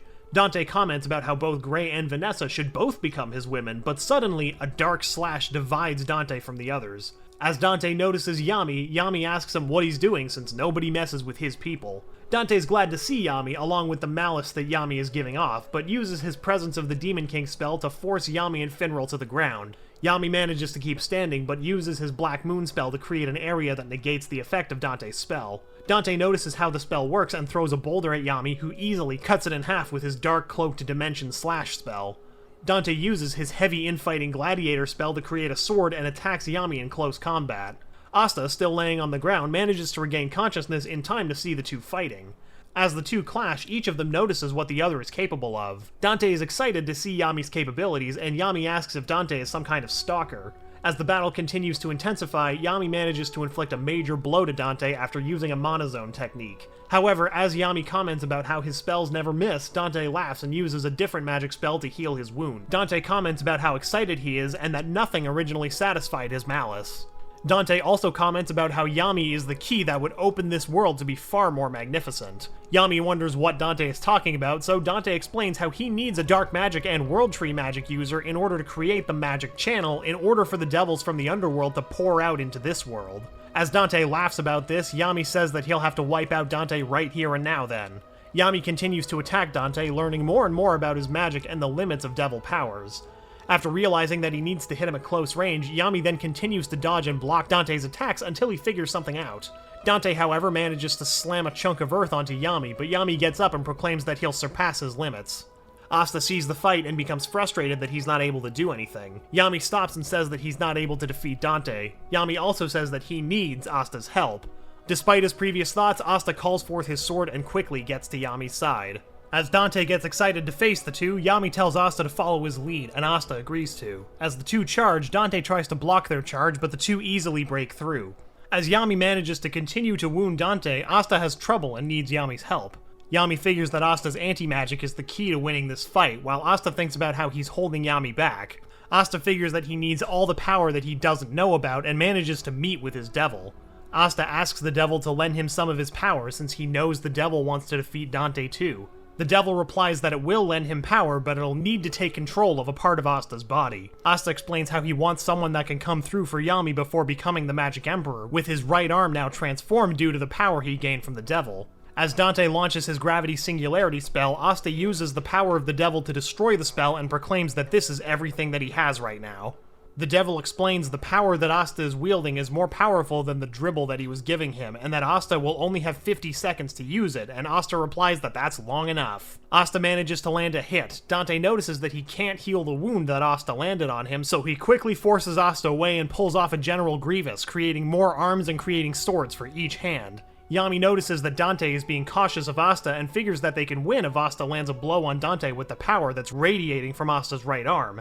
Yami decides to put more into the fight and attacks Dante. Finral watches the fight and notices that Asta and Yami look like they're in sync, even though they're moving randomly and the two look like they're having fun. Dante says that he'll crush them and win. Dante then manages to knock Asta's sword away and make sure that Asta can't retrieve it. With 8 seconds left, Asta calls for his Demon Dweller sword, but Dante blocks it before he can reach Asta. When Asta tries to draw out his Demon Destroyer sword, Dante stops it too. With 3 seconds left, Dante attacks Asta, but Yami stops him with his death thrust. Dante says that he's indestructible and regenerates his wound while proclaiming that it's over. With 1 second left, Yami passes his katana to Asta, who grabs it and imbues it with anti-magic. Asta manages to land a slash on Dante, who falls to the ground. Dante's transformation is nullified, and a large gash stretches across his torso. As Asta collapses, Yami catches him and compliments him on a job well done. Yami then gives Asta to Finral and heads over to Dante to seal him with a spell. Suddenly, Xenon appears and retrieves Dante while also capturing Yami. He notices Asta and tries to kill him, but Finral uses his magic to divert the attack. Xenon notices that it's time to leave and opens a portal. The Black Bulls try to stop him, but he easily counters all of their attacks. Asta tries to get more power from his devil, but the devil says that Asta's too weak to handle any more. Xenon then takes Yami through the portal, which shocks the members of the Black Bulls. At a hospital in the Clover Kingdom's capital, Owen examines Asta and determines that Asta's life is not in danger and that he can't do anything about Asta's right arm. Later, Asta wakes up and notices his arm. Suddenly, Yami's katana appears from his grimoire. Remembering what happened, Asta rushes out of the hospital. However, when he steps outside, he finds that he can't move. A person appears behind him and asks where he's going. Asta wonders who that is and if their magic is restraining them. Asta says that he's going to go save Yami. The The person explains that Asta is no match for Dante Zogratis on his own, and that there are 2 other devil hosts who are just as strong as Dante. The person also says that Asta's devil has given up on him, and that Asta doesn't even understand his own arm. The person explains how going there isn't courageous, it's just stupid and reckless, and then goes on to say that he knows a lot about Yami and that he's an idiot if he really did lose. Angered by the statement, Asta attacks this person but is quickly restrained to the ground. The person says that a human who can't defeat him won't be able to rescue Yami, which reminds Asta of the devil calling him weak. Asta starts to cry and wishes to be stronger. The person calls Asta a fool, but admits to liking him because he is a good person. He then takes off his hood and introduces himself as Nacht Faust, the vice captain of the Black Bulls, as well as revealing that he knows how to use a devil's power. He then introduces his devil before releasing his spell on Asta. Asta asks where he's been, with Nacht explaining that he's been undercover in the Spade Kingdom the whole time, as well as stating that the other reason he hasn't met with the other Black Bull sooner is because of his personal hatred for Yami, which surprises Asta. Asta then asks to learn how to use his devil's power, but Nacht refuses and instead insists that he rest. The next day, Nacht slips into the captain's meeting and interrupts, complimenting their motivation but criticizing the mess they made of the meeting. He rises up out of a shadow with Asta under his arm. The captains move to attack the intruder, but Nacht uses his devil power to summon 4 masked beasts to stop him. Julius vouches for Nacht's identity, and Jack notes that Nacht's magic has changed. Nacht hands over the documents from Dante's room and explains the process for the magic channel. Rill wonders why the Dark Triad are doing this, and Nacht claims that they're evil and their motivations are incomprehensible. In order to retrieve Yami and William and stop the Triad's plans, Nacht wishes to train Asta and his anti-magic to build a team around him. Nacht explains his plans to slip into the castle, lists the Dark Triad's names and magic, and adds that the team will have to be limited in size. When Yuno requests to be on the team, Nacht asks who Yuno is since he was visited by a resistance member from the Spade Kingdom. Yuno reveals that he's the purported prince of the Spade Kingdom. However, he wishes to seek revenge on Xenon Zogratis for the sake of William Vengeance and the Golden Dawn squad. After hearing this, Asta says that Yuno is still Yuno, even if he is the Golden Dawn's vice captain or a prince of the Spade Kingdom. Nacht likes Yuno and Sylph's tenacity and power and agrees to the request. Nacht announces that the team will leave on the morning of the 3rd day. Asta then tells Yuno that they'll defeat the Dark Triad and rescue their captains. Nacht then leaves the meeting after informing everyone of the situation happening in the Heart Kingdom. After meeting with the other Black Bulls and informing them of the situation, Nacht then rejoins Asta with his shadow magic, then takes Asta to an abandoned house that was owned by a former noble. They enter a room of the house and Nacht touches the floor and pulls them into a secret chamber, where Nacht plans to teach Asta everything he knows about devil magic for the next 2 days, which excites Asta. Nacht explains that Asta has not been using his full power of his devil, and that they'll use the Devil Binding Ritual, a forbidden ritual whereby one makes a contract with the devil and formally makes its power their own. Oh, that's why he's called Faust. This ritual requires a relic connected to the devil, and Nacht notes that Asta's arm, grimoire, and body are already connected to the anti-magic devil. As soon as Asta steps into the magic circle, Nacht summons the devil out of Asta, causing Asta's right arm to disappear. The devil is surprised that Asta would willingly release him. Nacht then tells Asta to fight the devil and win. Asta doesn't wish to fight and instead thanks the devil for his help during Asta's previous battles. Liebe points out that he took Asta's arm, but Asta brushes it off as part of their bargain. The devil says that he'll kill Asta and summons the Demon Slayer sword from the grimoire. He then coats the sword in anti-magic, enlarges the blade, swings it down next to Asta, and smacks him with the flat of the blade. Asta still refuses to fight, so Nacht informs him that if he loses, the devil will take his body and transform him into a monster, which Nacht will have to kill. Nacht dismisses Asta's concerns since they only have 2 days to improve Asta's abilities. The devil interrupts their conversation and swings the sword at Asta's head. Asta ducks and the sword smashes into a pillar. Nacht tells Asta that the devil will kill him, which Asta refutes, saying that the devil's key has no killing intent. When Nacht comments that devils can't have good hearts, Liebe agrees that all devils are scumbags. Sensing that Liebe is different from Zagrid, Asta disagrees that being a devil means being evil. Asta's words and appearance remind Liebe of Richita. The memories of his torturous time in the underworld, his happy life with Richita, and the sudden interruption by Lucifero infuriate Liebe, who declares that he'll steal Asta's body and kill every devil. Sensing the hatred and sadness in the devil's key, Asta pledges to accept those feelings and defeat the devil in a fight. The devil considers it a joke and throws the sword at Asta, who dodges to the side and then punches the devil's face. Liebe summons the other swords from the grimoire, but Asta grabs Yami's katana and wields it to fend off the other swords that come flying at him. Liebe recollects how his malice grew while in the grimoire and he developed anti-magic. Meanwhile, Asta recalls the fights he's had against and alongside other swordsmen and copies their movements in order to close the distance with the devil. Asta easily overcomes the devil in close quarters combat, striking the devil multiple times and knocking the demon dweller's sword from his hand. Asta follows up with a thrust that strikes the devil's forehead. Liebe falls backward, and Asta stands over him and declares victory. A collar appears around Liebe's neck, and 4 chains pull him up onto his hands and knees before Asta. Noct congratulates Asta for winning and informs him that he can make any contract that he desires and he can totally subjugate the devil. Asta requests that the devil become his friend. Both Liebe and Noct are confused, and Asta explains that he's been able to fight because of the devil's power and wishes to learn more about the devil. Despite Noct's warning about the devil possibly turning on him, Asta points out that he could sense the devil's character through Ki. The collar and chains disappear as Asta reaffirms his desire to make a contract of equals. Asta holds out his hand and asks for the devil's name. Liebe reflects that Asta is truly Richita's son and introduces himself, shaking Asta's hand. Matching markings then appear on their left wrists, and Asta's right arm returns. Stepping into the circle again, Noct smiles and tells Asta that the contract is unprecedented and foolish, but correct. He then merges with his devil and challenges Asta and Liebe as a continuation of their training. Noct tells them that the only way for Asta to get stronger is to draw out all of his devil's power and to achieve this by uniting. Using his magic, he surrounds them both in shadows. Asta enters his black form to get out of the spell and wonders where Liebe is. Liebe, in miniature form, tells Asta he's on his shoulders. He explains that he thinks his current form is what happens when Asta uses anti-magic. Noct says that their current condition is not union. Asta asks Liebe how he can use the latter's real power. Unfortunately, Liebe answers that he doesn't know how, as he's never come out to fight before. They start arguing with each other until Noct interrupts. He tells them that they'll have to figure this out as they go along. He attacks them with a spell called Pack. Noct tells them that the shadows won't go away until they defeat him. As he cycles through his swords, Asta thinks about how his connection with Liebe is stronger, but Noct points out that drawing out the power won't be easy for Asta since Liebe isn't his servant. After grabbing Yami's katana, Asta says that he'll surpass his limits, which irritates Noct, disrupting his ki. Asta senses the disturbance and sends a flying anti-magic slash, which cuts the edge of Noct's cloak. Asta decides to name the katana the Demon Slasher Katana and restates that he's going to surpass his limit, which irritates Noct even more. After 2 days, Asta and Liebe continue to fail, and Asta notes that the injuries he receives in his black form are shared with Liebe now. The 2 eat cookies filled with healing magic from the Spade Kingdom's resistance.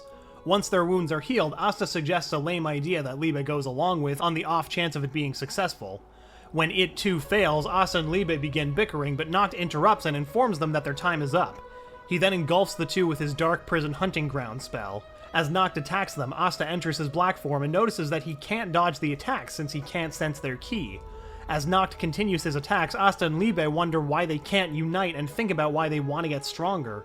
They both resolve not to let the other die. In that moment of shared desperation and determination, Asta and Liebe manage to unite, shining within the darkness of Noct's spell. Asta manages to release a single slash that cuts through Noct's spell and negates part of Noct's transformation, even though the slash didn't even touch him. Impressed by anti-magic and Asta's potentials, Noct admits defeat. Although Asta and Liebe have achieved a union, Noct refuses to let them join the mission yet since they need more time to master it. Noct leaves his devil behind to continue their training. The next morning, when a demon from the Spade Kingdom lands in the Clover Kingdom, Asta and Liebe fly over and drive Black Divider into the demon's mass of charging mana. As anti-magic permeates the demon's attack, Asta and Liebe unite, completely erasing the charged mana. The demon attempts to attack Asta, but he slices apart its arms and body, while the whole kingdom watches and cheers. Once the demon is defeated, Gimodello senses that Noct is in danger, so Asta decides to head straight for the Spade Kingdom. However, it's too far for him to fly by himself, and his transformation comes undone. As he falls, Finral opens a portal, dropping Asta onto a rooftop, while the other Black Bulls are waiting to accompany him to save their captain. The Black Bulls travel to the Spade Kingdom. When they near the capital, Asta flies off on his own. Arriving in his united form, Asta protects Noct by severing Nahama's right hand. Noct tries to convince him to go after the Dark Triad, but Asta instead decides to fight Lilith and Nahama and then removes the restraints on Noct. After Asta briefly freaks out about his form's time limit, the devils surround him in a swirl of demon fire and demon ice magic. Asta cuts through it and swings for Nahama's head, but the devil dodges by merging into its own flames. The two devils continue their barrage of attacks, so Asta lets the devil draw closer before he uses the Demon Destroyer Sword to negate their magic. He then uses the Demon Slayer sword to cleave Nahama in two. Lilith freezes Nahama and fuses their bodies together. Asta announces that he's unable to sense the fused devil's overwhelming magic power, so the fused devil decides to display their magic, generating huge towers of fire and ice. While Asta is distracted with stopping the towers, the fused devil flies higher in the sky and creates a massive freezing sun, which falls toward the castle. Undaunted, Asta increases the size of the Demon Slayer sword and reflects the sun back at the devil. When the devil merges with the sun, Asta uses the Demon Dweller sword to cut the sun into pieces and then flies into it. Finding the devil, Asta negates their magic again, stopping them from disappearing into their magic again, and cuts through their attacks coming from the sun.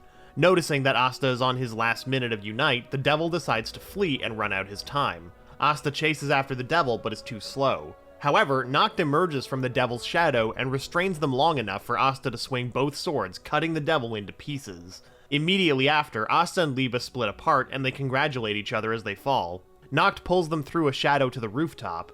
Asta then explains the drawbacks of Unite, an intense full-body pain and an inability to use Unite or his black form for 30 minutes. Noct carries Asta to Dante's chamber, and they witness Magna defeating Dante. Asta runs up and congratulates Magna. After Noct explains the situation, the Black Bulls head out to defeat the remaining members of the Dark Triad and rescue their captain. Along the way, Luck informs them that the others from the Heart Kingdom have also arrived at the castle. Later, when Megicula attempts to detonate the Devil Power on Lolopechka, Noelle reaches out to save the princess, and Asta flies in, tags Noelle's hand, and negates the building magic power. While holding the unconscious Lolopechka, Asta notices that she still has other active curses afflicting her. Liba points out that Megicula is the highest-ranking devil and too powerful for them without Unite. Recognizing the threat of anti-magic, Megicula tries to kill both Lolopechka and Vanica in order to completely manifest, but Charlotte, who was revived by Ril's Twilight of Valhalla, nullifies the curses with her Blue Rose Paradise. After Megicula reanimates 100 Dark Disciples and imparts them with devil power, blood magic, and steel magic, Ril's Valkyries have to defend Asta, who's still suffering from Unite's drawbacks. Thanks to Charlotte's Briar's weakening curses, Undyne is able to pull Asta and Lolopechka away from the battlefield. Asta loudly voices his faith in Noelle and is dazzled by her new Saint Valkyrie dress. Asta watches in amazement when Charlotte and Ril show off new spells and Luck and Gaja join in the fight. Asta is dumbstruck as Nozel arrives and assists Noelle in fighting Megicula. After the Silva siblings defeat Megicula, Asta flies over to congratulate Noelle. At the same time, the curses on Lolopechka disappear and she becomes naked. Both Asta and Lolopechka are embarrassed, and Noelle punches him away for it. He comes running back and wants to know why, but Noelle is too embarrassed to confess her feeling and punches him away again. When Ril, Charlotte, and Gaja collapse from their fatal injuries, Lolopechka is unable to heal them, and Asta notes that the Demon Destroyer sword can't reverse the damage. Noct arrives with Mimosa, who uses her ultimate magic, Flower Princess Utopia, to revive all three. Asta cries in happiness and compliments Mimosa. Afterwards, Gaja confesses his love for Lolopechka, which shocks Asta and the others. Asta watches in shock as Xenon's tower crumbles, which Noct attributes to Yuno defeating Xenon. Noct then announces that although the Dark Triad have all been defeated, the ritual has not stopped. Asta and the other Black Bulls follow the base after it smashes through the castle to the ritual chamber. Flying in, Asta strikes Morris across the face, knocking him unconscious, and demands that he return their captain. The Black Bulls shout for Yami, waking him up. When he laughingly asks if they all like him that much, they enthusiastically affirm that they do, and he echoes the sentiment. But before they can reach Yami, the second gate opens and Lucifero combines the bodies of the devils from the first two levels into one giant monstrous body, which also pulls in the coffins holding Yami and William. The Black Bulls retreat into the base and work together to create the Ultra Giant Bull. While the base fights the devil, the Black Bulls gather in the cockpit. There, Asta offers to defeat the monster without hurting the captains, and the others all encourage him, so Finral teleports Asta to a spot overlooking the battlefield. With the Demon Slasher katana drawn, their 30-minute limit ends, and they unite over their shared motivation to stop Lucifero from entering the living world. They then use Infinite Slash Equinox to slice through the monster, destroying the coffins holding Yami and William without hurting them. Asta is happy to see Yuno destroy a section of the monster that was threatening to crush the Magic Knights and citizens below it. Asta and Liba unmerge, and as they fly back to town are met by Lucifero, who has created a body from the monster's leftover flesh. Lucifero uses gravity to slam Asta onto the ground. Liba admits to Asta that he wants to stop Lucifero by any means, so they unite. Although the King of the Devils warps space to avoid their first attack, Asta tracks where he'll reappear, but Lucifero grabs the blade in their second attack. When dragging his finger along the edge, Lucifero is aggravated that it draws blood and punches Asta and Liebe away, sending them crashing into the ground. As Asta and Liebe struggle to sit up, the Magic Knight captains gather around them. While Lucifero is distracted with fighting the captains, Asta appears behind Lucifero and swings for his head. Although the King of Devils moves out of the way, the sword cuts off the tip of one of his horns, which further infuriates him. He grabs Asta by the head, slams him into the ground, and repeatedly stomps on him. But before Lucifero can kill Asta and Liebe, Dorothy pulls them out from under his foot and passes them to Charlotte. Asta and Liebe unmerge, with Liebe lying unconscious on Asta's chest. The captains do their best to keep Asta and Liebe away from Lucifero. After defeating the captains, Lucifero attempts to stomp on Asta and Liebe one final time, but Yuno teleports them out of harm's way. After a second teleport away from the battlefield, Mimosa attempts to heal Asta's injuries but runs out of magic before she can finish. Asta stands back up anyway and trudges towards the battle, with Liebe still unconscious on his shoulder. Noct tries to talk the heavily injured Asta down from re-entering the fight, but Asta refuses, so Noct decides to help Asta fight. While Noct in Unite mode Canis Equus restrains Lucifero, he lifts Asta out of the shadow and up into the air behind the devil. Asta swings the Demon Slasher katana at Lucifero's head, but the devil disperses the restraints and attacks Asta. Noct throws himself in front of Lucifero, and Lucifero's power shatters the shields and injures Noct. Before Lucifero can kill Noct, however, Yami blocks the punch and neutralizes the gravity. The force of Lucifero's punch pushes Yami into Noct and sends them both flying back, so Zora and Sekre, with Rouge's help, run in to hold off Lucifero from getting to Asta. After Lucifero cancels out the double punch from Zora, Noct and Yami reappear in front of the devil and protect their subordinates. The captain and vice captain manage to minorly injure Lucifero, so the devil resolves to annihilate them all with the full power of his half-manifested form. As Lucifero transforms, the gravity around him increases. With his exhaustion sealed by Sekre, Asta then rejoins the fight alongside Noct, Yami, and Yuno. After being pulled into the shadows of Kid's Playground, Asta and Liebe agree to use the remaining 2 minutes of Unite. However, the overflowing anti-magic negates the shadows hiding them. They try Infinite Slash Equinox again, but Lucifero dodges the slash and appears next to them. Yami then leaps out of a shadow and interrupts Lucifero's attack. As Lucifero continues pursuing the Magic Knights, he manages to catch up to Noct and crushes the Vice Captain's right arm. While Asta is slashing through the gravity around the arm, Lucifero kicks Asta's knee, breaking it. After Yuno creates a shadow behind Lucifero, Yami and Noct emerge from the shadow and simultaneously attack the devil with mirrored attacks, but Lucifero transforms his upper pair of wings into arms and plunges the new hands through the chests of Yami and Noct, much to the horror of Asta and Liebe. As Yuno collapses as well, Lucifero tries to punch Asta and Liebe again. Liebe's memories pour into Asta. Asta and Liebe appear as children in a mental space, and Liebe is overcome with grief over failing Richita. Aware of the full extent of Liebe's pain, Asta sympathizes with his lack of magic and thanks him for the power of anti-magic, which was born from his pain. Asta considers himself lucky to have met Liebe. Despite having nothing to give, Asta offers to help Liebe keep fighting. Liebe acknowledges that he's no longer alone, and the two stand together as brothers, improving their Unite form. They then block Lucifero's punch, and are unaffected by his follow-up punch. Asta and Liebe squeeze Lucifero's wrist, negating the magic in his arm, and push it away from their face. After Lucifero barrages them with punches, they block the hits with their arm and leap up and swing the Demon Slasher katana over Lucifero's head, slicing through the arms holding Yami and Noct, as well as cutting off Lucifero's hair and the tips of his horns. Noticing that they only have 5 seconds left in the form, Asta and Liebe kick Lucifero in the face, sending him flying backwards. Lucifero launches rocks at Asta and Liebe. They dodge around him, but are caught by a boulder that's suddenly raised. Lucifero jumps onto the boulder and punches them in the chest, but they power through his attack and glare at Lucifero, who is reminded of Richita's glare. They then slice Lucifero's body into multiple pieces. As the timer runs out on their form, Asta and Liebe stand over Lucifero's body and say that he should stay there and grovel. However, Lucifero rises up and pins Asta and Liebe to the ground, and Liebe is too weak to cancel out the gravity magic and reverts to his small form. Noct and Yami emerge from the shadows near Asta and negate the gravity. Noct also helps Asta stand and lift the Demon Slayer sword, preparing to strike the devil again. When Lucifero tries to fly away, Yuno teleports the devil back under Asta's swing, which slams the devil into the ground, ultimately defeating him.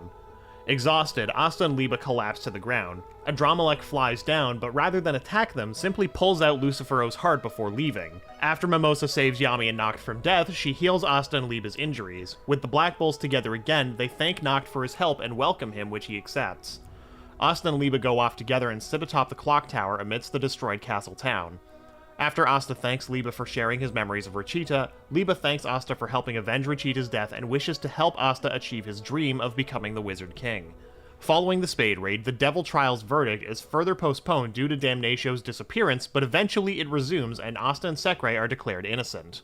A year and 3 months later, Asta is summoned to a special awards ceremony in which he's promoted to first-class Senior Magic Knight. Most of the captains also attend in support of Asta. Fuegoleon acknowledges that Asta is one step closer to the title of Wizard King, although Yuno still outranks him. Asta's not too bothered since neither of them is the Wizard King yet. At the banquet afterward, Asta asks about the rumor that Fuegoleon, Nozel, and Mereoleona were to take over for Julius, and Nozel and Fuegoleon admit that they all turned down the offer.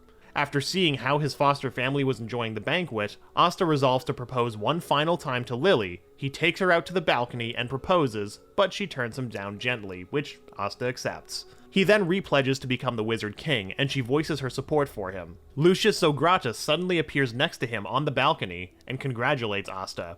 Asta initially mistakes him for Julius, but senses that he's someone else. Lucius freezes the tower in time and walks over to Asta, but anti-magic negates the time magic, freeing Asta and Liba. Asta enters his black form and recognizes Julius' spell, but is surprised by the size. When Lucius admits that it's because he absorbed Lucifero, Asta confirms that by sensing the Devil's Key within Lucius. Asta demands to know what Lucius has done with Julius, and Lucius claims that Julius is dead, much to Asta's shock. After Lucius reveals his plan to kill Asta and take over the world, Asta and Liba unite, forcing their power into their right arm, negating the time magic spell, and challenge Lucius to the title of Wizard King. They demonstrate that time and soul magic are ineffective against them, so Lucius switches to gravity magic enhanced physical attacks. However, Asta and Liba, who faced this fighting style against Lucifero, quickly counter, driving Lucius back and negate Lucius's attempt at teleportation. Lucius then demonstrates his ability to purify devil power, transforming into something neither human nor devil. He also teleports and takes Lily hostage, holding his finger to the side of her head. After explaining how his soul magic works, Lucius transforms Lily into a paladin, imparting the purified power of Beelzebub into her. While Asta is distracted by Lily's request for Asta to die, Lucius uses his hand to slash open Asta and Liba's chest. As they crash onto a rooftop, Asta and Liba separate. Despite the grievous injury, Asta refuses to give up, but Lucius calls his bluff. As Lily teleports Asta away so the Magic Knights cannot save him, Asta pledges to save Lily. Did you enjoy our video? Be sure to check out these other great videos from the Amagi, and make sure to subscribe and ring the bell to be notified about our latest videos.